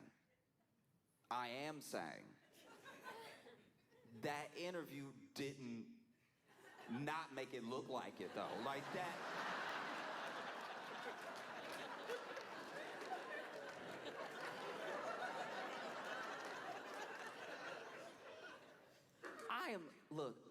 I try my best not to judge people because sometimes I don't even know what I'm gonna react like or do next in a certain scenario, right? And I think too often what we do to people is we say, I know they did this thing because of this thing, right? But all I'm saying is when you watch the interview,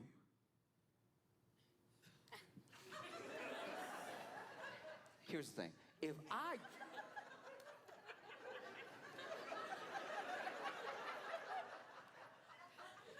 I didn't like someone, right? I would be like, what? What kind of accusation is that? What are you trying to say? He asks him, and Sam is like,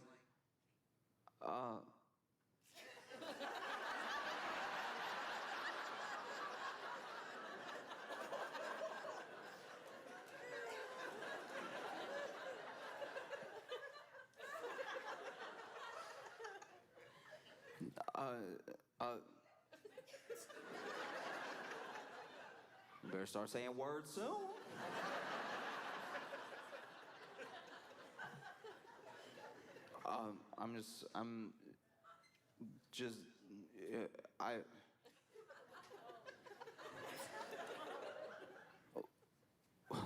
One of two things needs to happen in the next millisecond.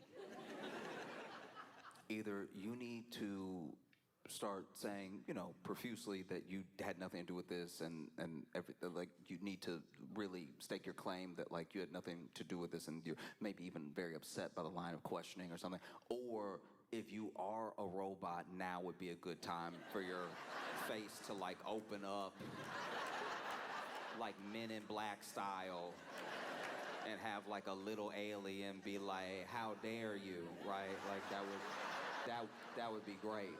Because this, you know what I mean? Like, you didn't get caught cheating. This is asking you about murder, right?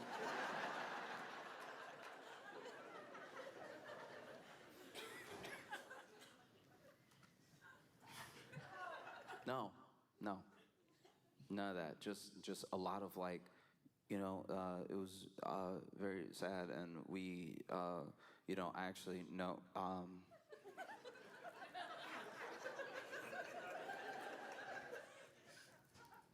I was, you know, you know, it's just, I don't even know how to react because I've never been accused. And then Tucker quickly goes, "I'm not accusing you of anything." You know, he's like, you know how Tucker be like, "I'm not, hey."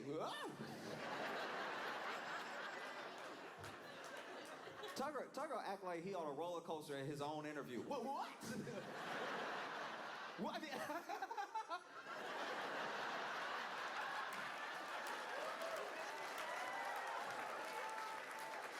No, I'm not. You know, that's concerning, right? That's you know, someone could beg the question, right?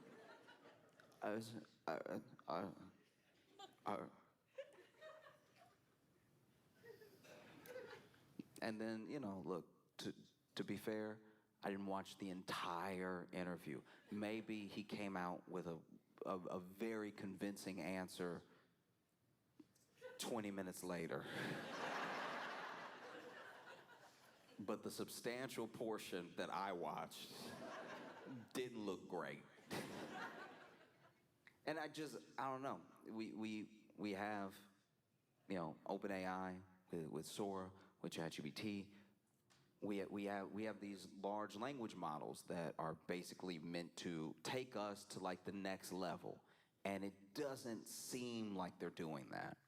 It just doesn't seem to be the case that it's taking us to what was promised, right? We were promised almost a higher consciousness. We were promised to be able to do our jobs with ease. And then in the backdoor deals, companies were promised that they'd be able to fire all of us.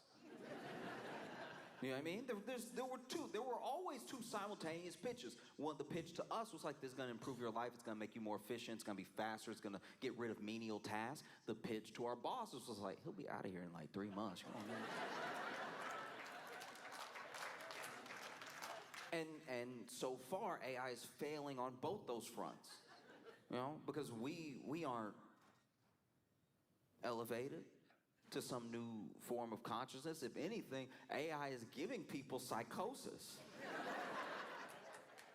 You know, plenty of people have AI psychosis and becoming like more normal quicker than people are realizing it's happening. And here's a good test of the psychosis, right? If they talk to the AI like a friend, that's it. That's the. Did they name it? Is it called ChatGPT, but they called it Clarence? Then yes. Yes, they're in it now. If you're here and you're like, don't talk about Jan like that, you need to break loose. I pray for healing in your life, that you can break the psychosis. You know, because these large language models, they are imitations of what it would be like to connect with a person. It's not connecting with a person. It's doing an imitation of a person. And it's doing a better imitation of a person than we've seen so far. Even Zuckerberg can't touch the level of imitation of a person. This is why people think they're talking to a friend. And the understanding is that AI is going to destroy the planet. It needs so much energy to make a video of Pikachu pulling a cop over. The actual model, like you look at Sora, right? Because they just released Sora, and it can do all these things. It can like make Martin Luther King rap or whatever. Like it can do all of these like very weird things that nobody asked for. And apparently, every single one of those things costs OpenAI $5 to make. So like when people are just playing around on the thing and they're just like, look, I made Bob Ross high five Gandhi, $5. All right? So they are burning through money.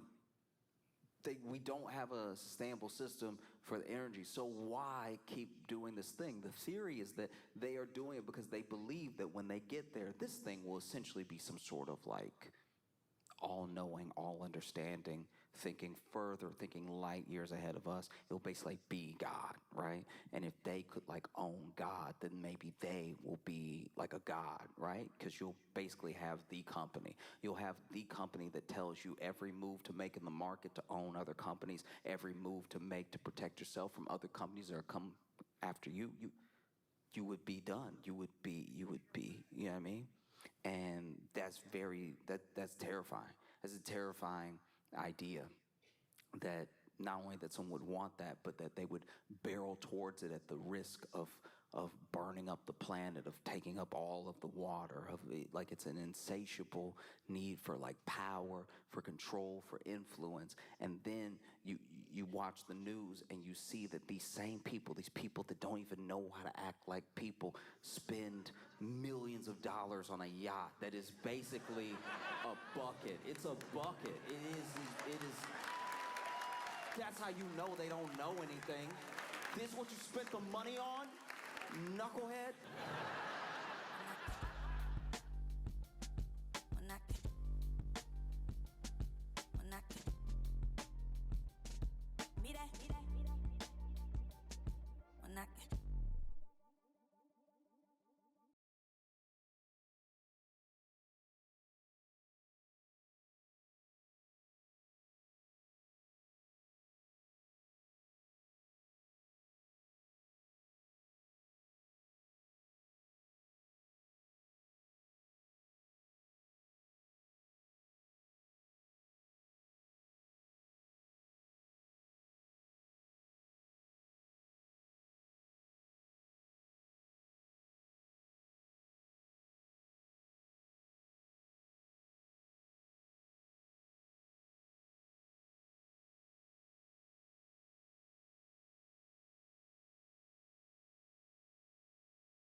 make a bunch of noise right now for my friend Josh Johnson!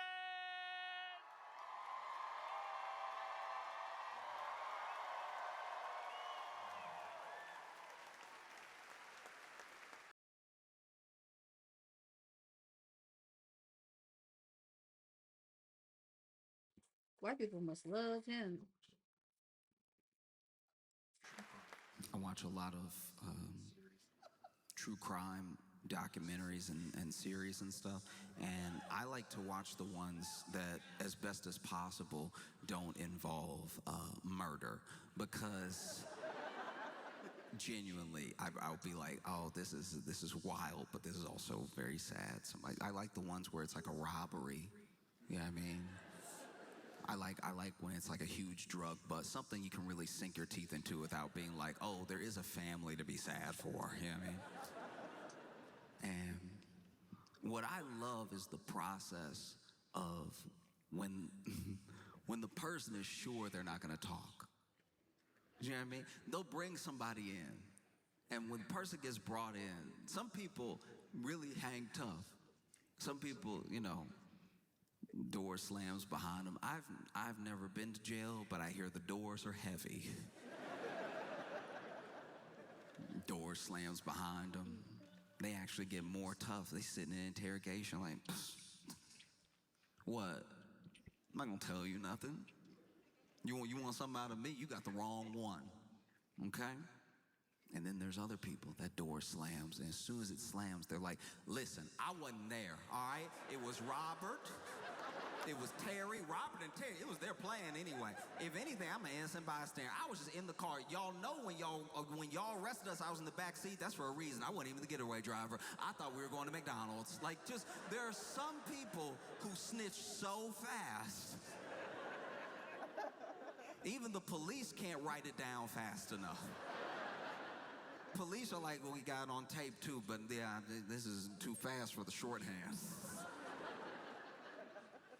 Imagine you snitch so fast you make a cop go, hold on.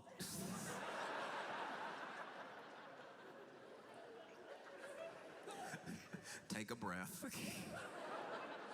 Because you never know who it's gonna be. There are some people who were, you know, whether it was gang activity, it's mob activity, there are people who were like the run of the litter, and they're the ones that actually hold out.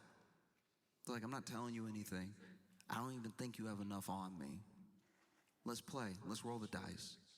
And then there are people, no matter how tatted up, no matter how affiliated, it might even run in the family. They might be somebody who is third generation, but they don't want to be in prison. They don't want to be in jail. And so as soon as they have the opportunity, they tell them everything. Things they didn't even ask. You see a lot of it, you know? Then you have people who at first don't tell. Then they're ready to talk after like a couple years. You know what I mean? After a couple years, you know, have enough mold on your sandwich that you're like, it's really not worth it. Like, nobody coming to visit me. Like, that's what makes me wonder what must be going through Ghislaine Maxwell's mind. You know what I mean?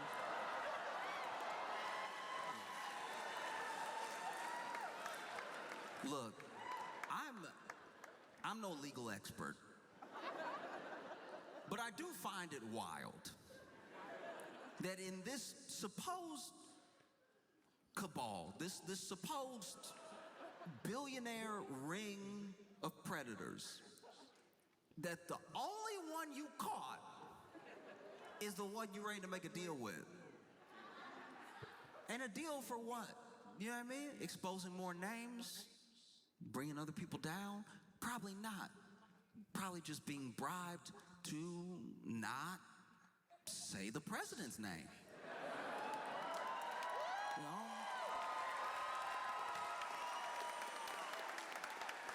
And look, I could be wrong. I don't think I am.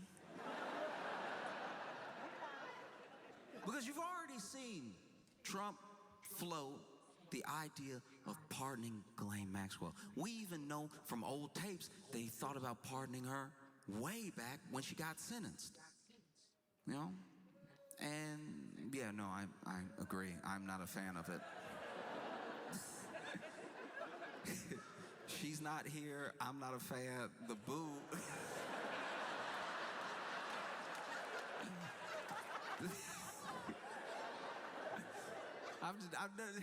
This is somebody's essence being booed. Like, this.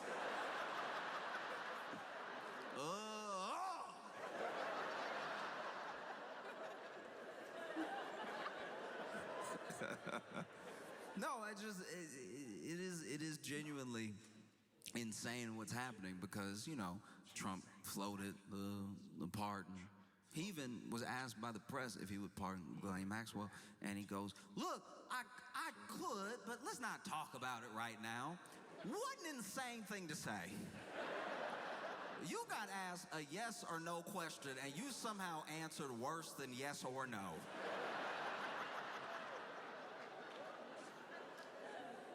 I've never been doing a test and got a true false and put maybe.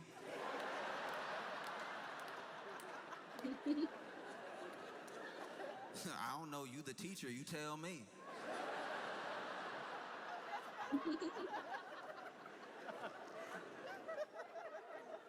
That's insane.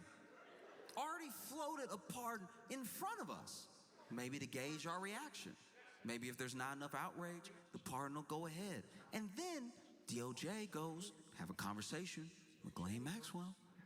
And already, I think it was today, just today, she's been moved from the prison and she was in to a minimum security facility somewhere else. Thought we covered this.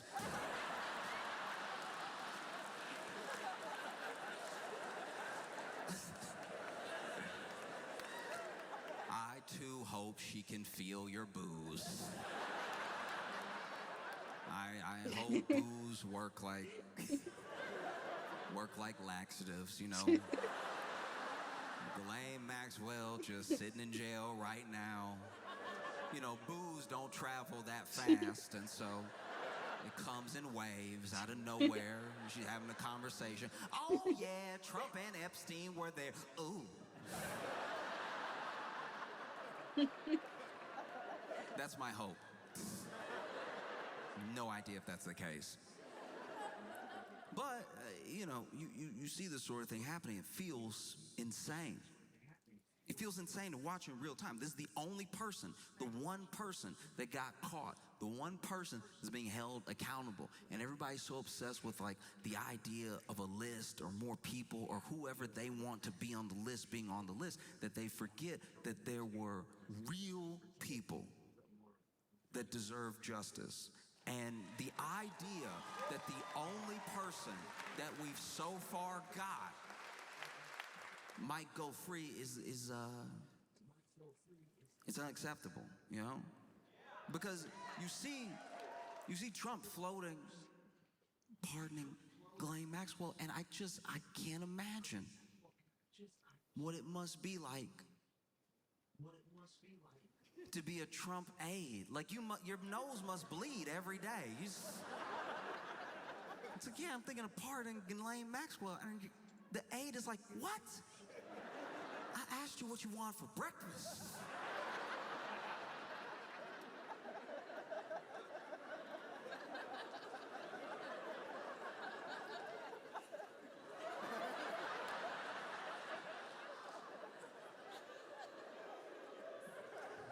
If anything, I think I am a little bit, I'm trying to figure out how to put this. I feel sorry for my friends who didn't see it coming because they still believed in like a system and they still believed in like laws and they believed that jail existed for like a reason, you know? And I am, I'm black. So I kind of saw a good portion of this coming. It's like, anyone who's genuinely shocked that Ghislaine Maxwell might get a pardon and that she's already been moved to a minimum security prison after being convicted, but then talking to the DOJ under like new light, Anyone who's surprised by that has never watched the first 48 before. And they think that people aren't going to see through it. You know, this is a lot like when you're in school and you didn't do your homework, but you remembered there was homework right as the teacher says, pass up the homework. And so you fighting. You've never worked a pencil harder. You fighting to get words on a page. It doesn't even make sense what you're saying. It's you going over the whole scarlet letter as fast as you can. And then you pass it up. Teacher collects all the papers, and you think, maybe I got away with it. All we had to do was 300 words, summarized in the last chapter of Scarlet Letter. I think I did it. Pulled it off. Felt like 300. Might have been 290. And then class is going on. Maybe you have to read while the teacher grades the homework, and then teacher says your name. Calls you up to the front. You're like, okay, don't panic. Maybe I did a good job so fast she's impressed. That's a possibility. And then you walk up to the front, and the teacher's like, did you do this just now? And you don't know what to do. You're caught. You're caught. She caught you. But there's another part of you that's like, maybe if I die with a lie, she'll believe me. What? Just now? No, I did this at home. And she's like, you sure? You're like, uh-oh, she's on to me. Yes, I did this at home. And then she was like, oh, okay, great. That's good news. I was worried that you did it just now, which means you wouldn't have your math homework. And then you remembered that this has been math class the entire time.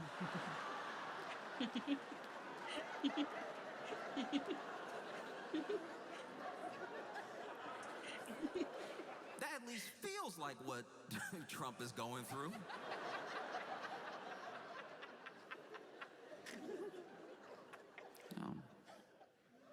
Because if Trump was smart, he would have done all this stuff a long time ago when it could have maybe still been believable.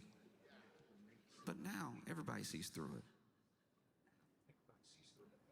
Oh, it's crazy. It's so crazy. And then, on top of that, this is already insane enough. Already, there are so many ties to Donald Trump, Ghislaine Maxwell, Jeffrey Epstein, that even a pardon just feels like it would be happening in our faces, right? There's no misunderstanding about the conflict of interest. There's no misunderstanding about what her role is if she does testify in front of Congress or whoever. And there's no misunderstanding about what the quid pro quo is between the two of them. You know what I mean? And even in that moment, on top of all that, Donald Trump floats pardoning Diddy. And it's like, that one doesn't even have anything to do with you. I don't think. Don't you have enough to deal with? That's crazy.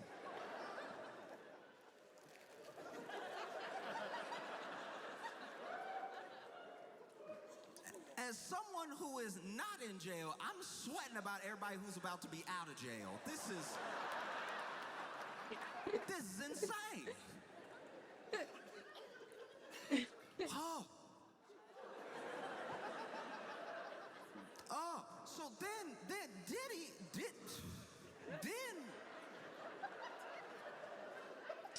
already the public, especially by the media, somewhat, somewhat potentially unintentional, but the media did a disservice to the public when it came to Diddy's trial, because there's a lot that we know of Diddy. There's a lot that we know that he did, that he's alleged to have done, and I think that the state put forward a remarkably bad case to try to lock Diddy up, because I think from the public's view, they see the trial and you see it through the lens that the media is selling. The media wants you to keep watching, they want you to tune in every day. And so they make it look like he's about to do 10,000 years, right? They really hype this thing up. They never really mention that all the while the trial is going on, pieces are getting dropped. Left and right, charges are getting dropped. There's things that the state is focusing on. There's things that the state is dropping. There's things that we understand that Diddy is at least allegedly done from all the documentaries that came out. You would think that Diddy was 16 OJs, the way that he had documentaries coming out about him every month. Everything Diddy ever did to anybody, they got their own documentary on Tubi, on HBO, on Hulu. Everywhere. Oh, he hung me out of a window. Like, just non-stop stories, right? But it's important to remember what he's being charged with and what he's on trial for. So then things would even come up during the trial. Things that are illegal, that they were just talking about plainly, all to get to the thing he's actually being charged with. So as bad as this testimony sounds, and as many things that are going on, you have to remember these are not the things he's being charged with.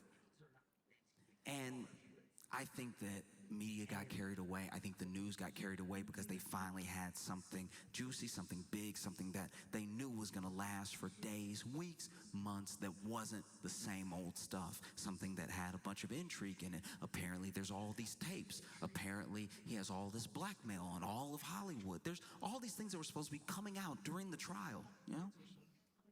And then the state supposedly makes their case.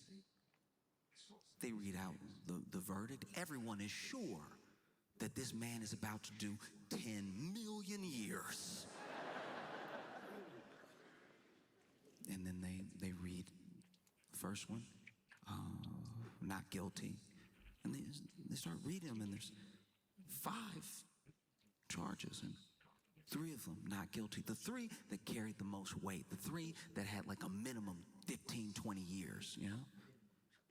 And then there's 2 misdemeanors. Those 2 misdemeanors he is found guilty of. The people are perplexed. How is he found guilty of these things that are at least tangentially related to the other charges that he hasn't been found guilty for? What's happening, right? And those charges, the things that he was convicted of, they don't carry some mandatory minimum.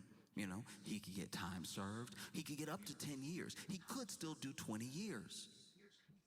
But it's not likely that he'll do 20 years, because that is the most extreme of cases where you give people the maximum.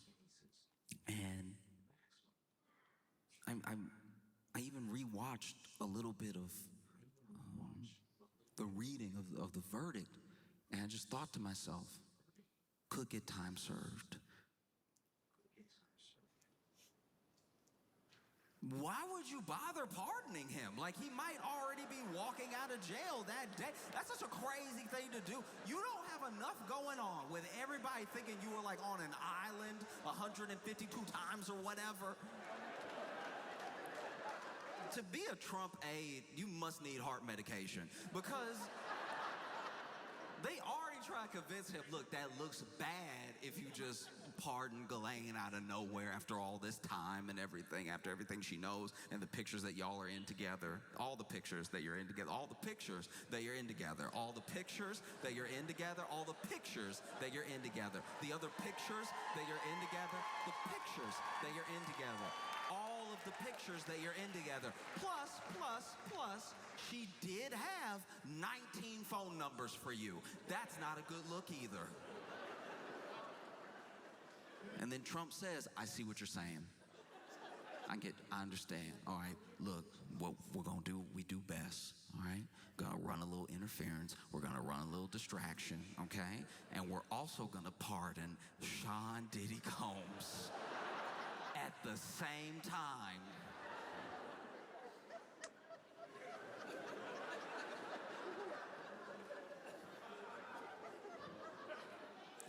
Karen, press secretary, must be fighting demons. I can't imagine. Look, everyone, whether it's Kellyanne Conway, it's Sean Spicer, anyone who has had to represent the Trump administration go out to the press and answer questions. Look, I understand they chose that job. I understand that they chose to be there. But to a degree, you do have to wonder what the conversation is like before they go out. When they get handed a binder, and at the last second, one of the aides says, he gonna pardon Diddy. So,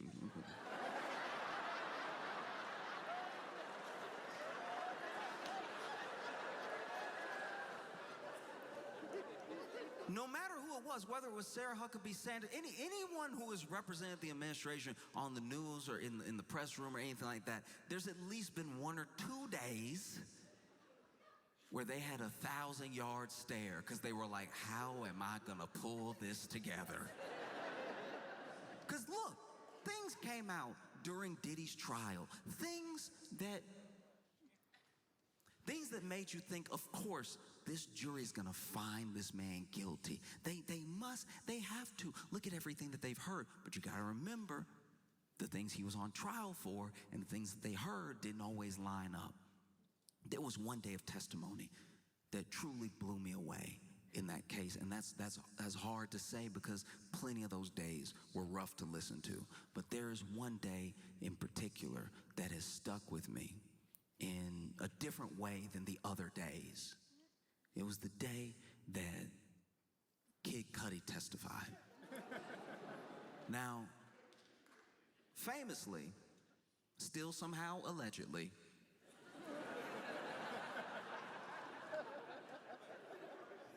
Diddy supposedly blew up Kid Cudi's car. You're bringing the man who has his car blown up to testify. You would think that that'd be one of the charges.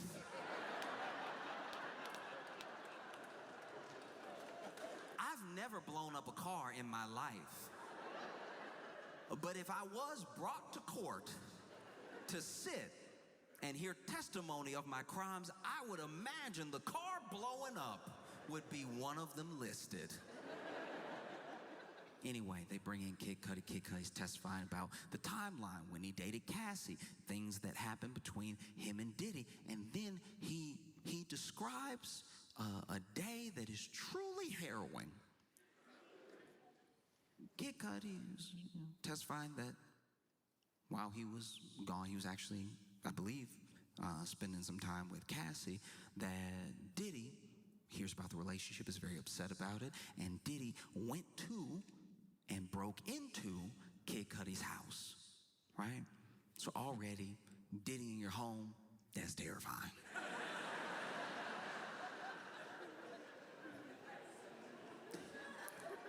Diddy in your home is the devil's version of Elf on the Shelf.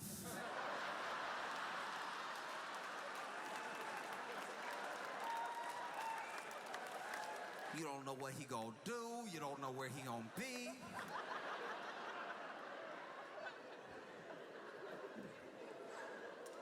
Oof. So Diddy was in his home. Now, I'm a little fuzzy on this part, but apparently, I believe at least, that it was Diddy's assistant that called Kid Cudi to let him know, hey, okay, ooh, how do I tell you this? There's no good way. Diddy in your house. He is all up in your house. I mean, I drove him. He made me. He's like, where you live? And I was like, and we went over to your house.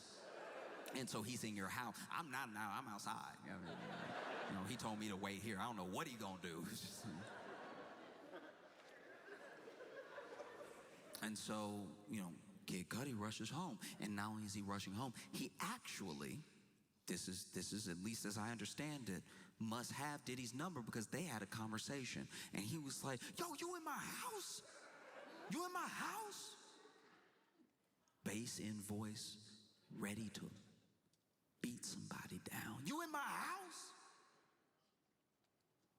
And apparently, Diddy very calmly said, yeah.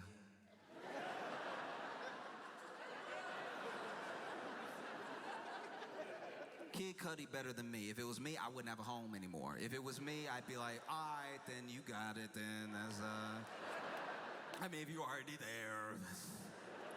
Someone breaking and entering into your home and then calmly telling you they broke and entered into your home is more terrifying than I think y'all are giving it credit for. Because then Cudi, apparently, according to testimony, was like, I'm headed there right now, like ready to really beat this dude down, right? And then Diddy said, okay, I'll be waiting for you.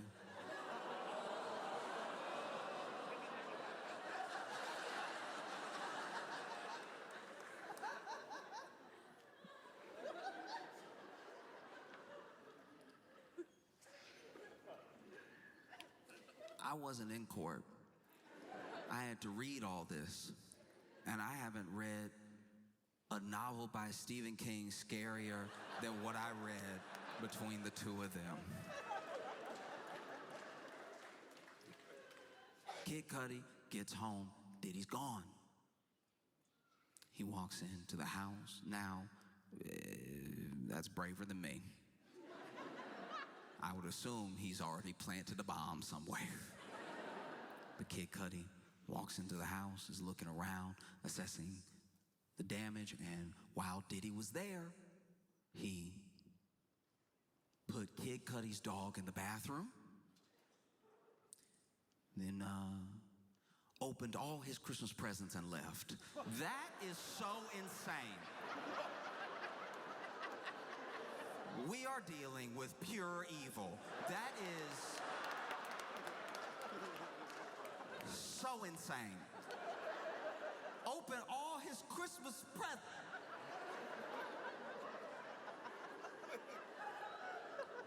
How is he all at once one of the most menacing figures that hip hop has ever seen and a third grade bully? How is it possible that both of these characters hold the same space in the same body? Because that is so particularly evil.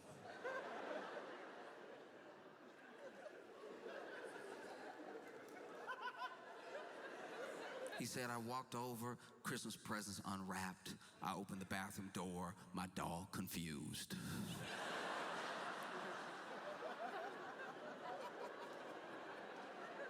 And why wouldn't the dog be confused? Let's, for a moment, if you will, put yourself in the dog's paws, all right?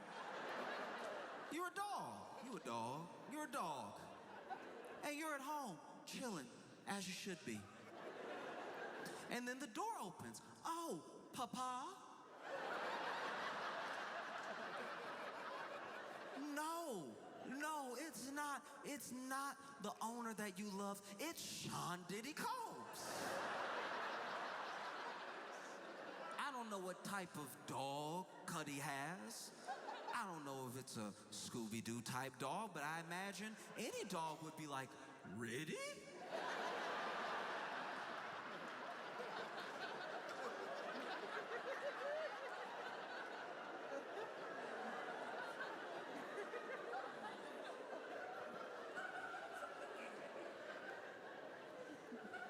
And then Diddy walks over to you confidently, like he knows you. And then he puts you in the bathroom, and you're like, okay, I guess that's the best possible outcome. Oh, wow, okay, oof. I thought something way worse was gonna happen. I'm not gonna lie to you. Wow, that's great. From what I've heard about you, the bathroom, man, I don't love it in here, but it's better than whatever you're about to do.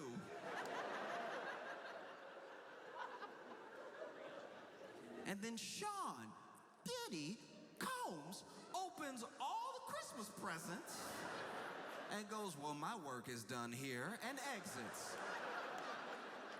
This is how evil what he did is. He already messed up the call to the police.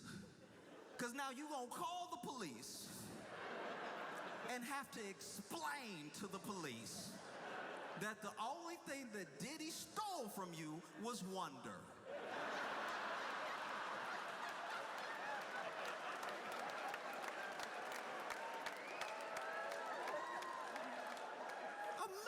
that call to the police. You gotta call the police and tell them that Diddy, and the police are asking you very reasonable questions. They're over here like, is he still in the home? I don't know. Hopefully, that would make this whole thing a bit more serious. Right now, he's left it at hilarious. Which is a sick thing to do.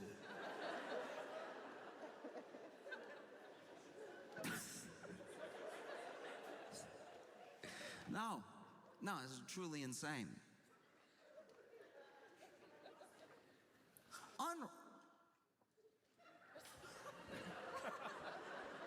Not even destroyed, unwrapped.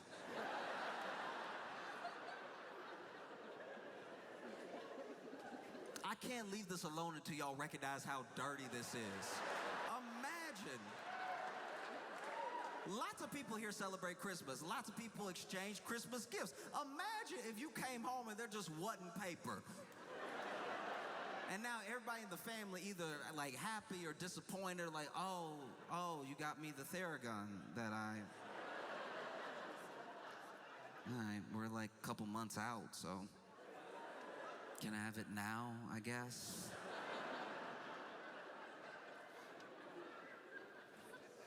Truly an evil man. And Trump is floating, pardoning Diddy.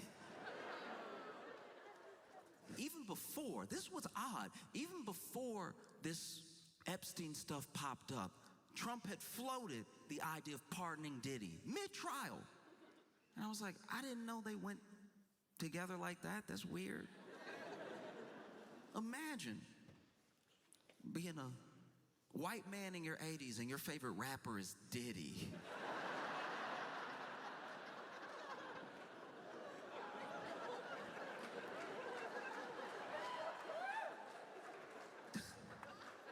No Raekwon, no Rakim, no Run DMC, Diddy. Okay. And even then, he had floated the idea of pardoning Diddy. And who knows, maybe something happened. Maybe some money exchanged hands. Maybe somebody said something to somebody and started it in motion and everything. But I can tell you this, justice system aside, the only person working hard to make sure that Diddy doesn't get a pardon, it isn't the state. No. It's not like the DA or the lead prosecutor or anything like that. The person working their hardest to make sure that Diddy does not get a pardon, that he doesn't get released back into society is 50 Cent.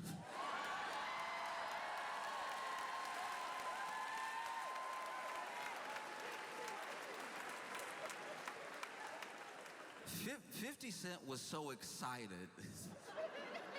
when Diddy was arrested. There's a video.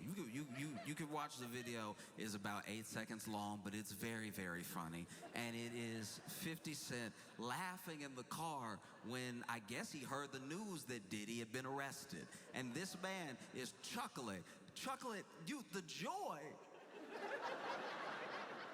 joy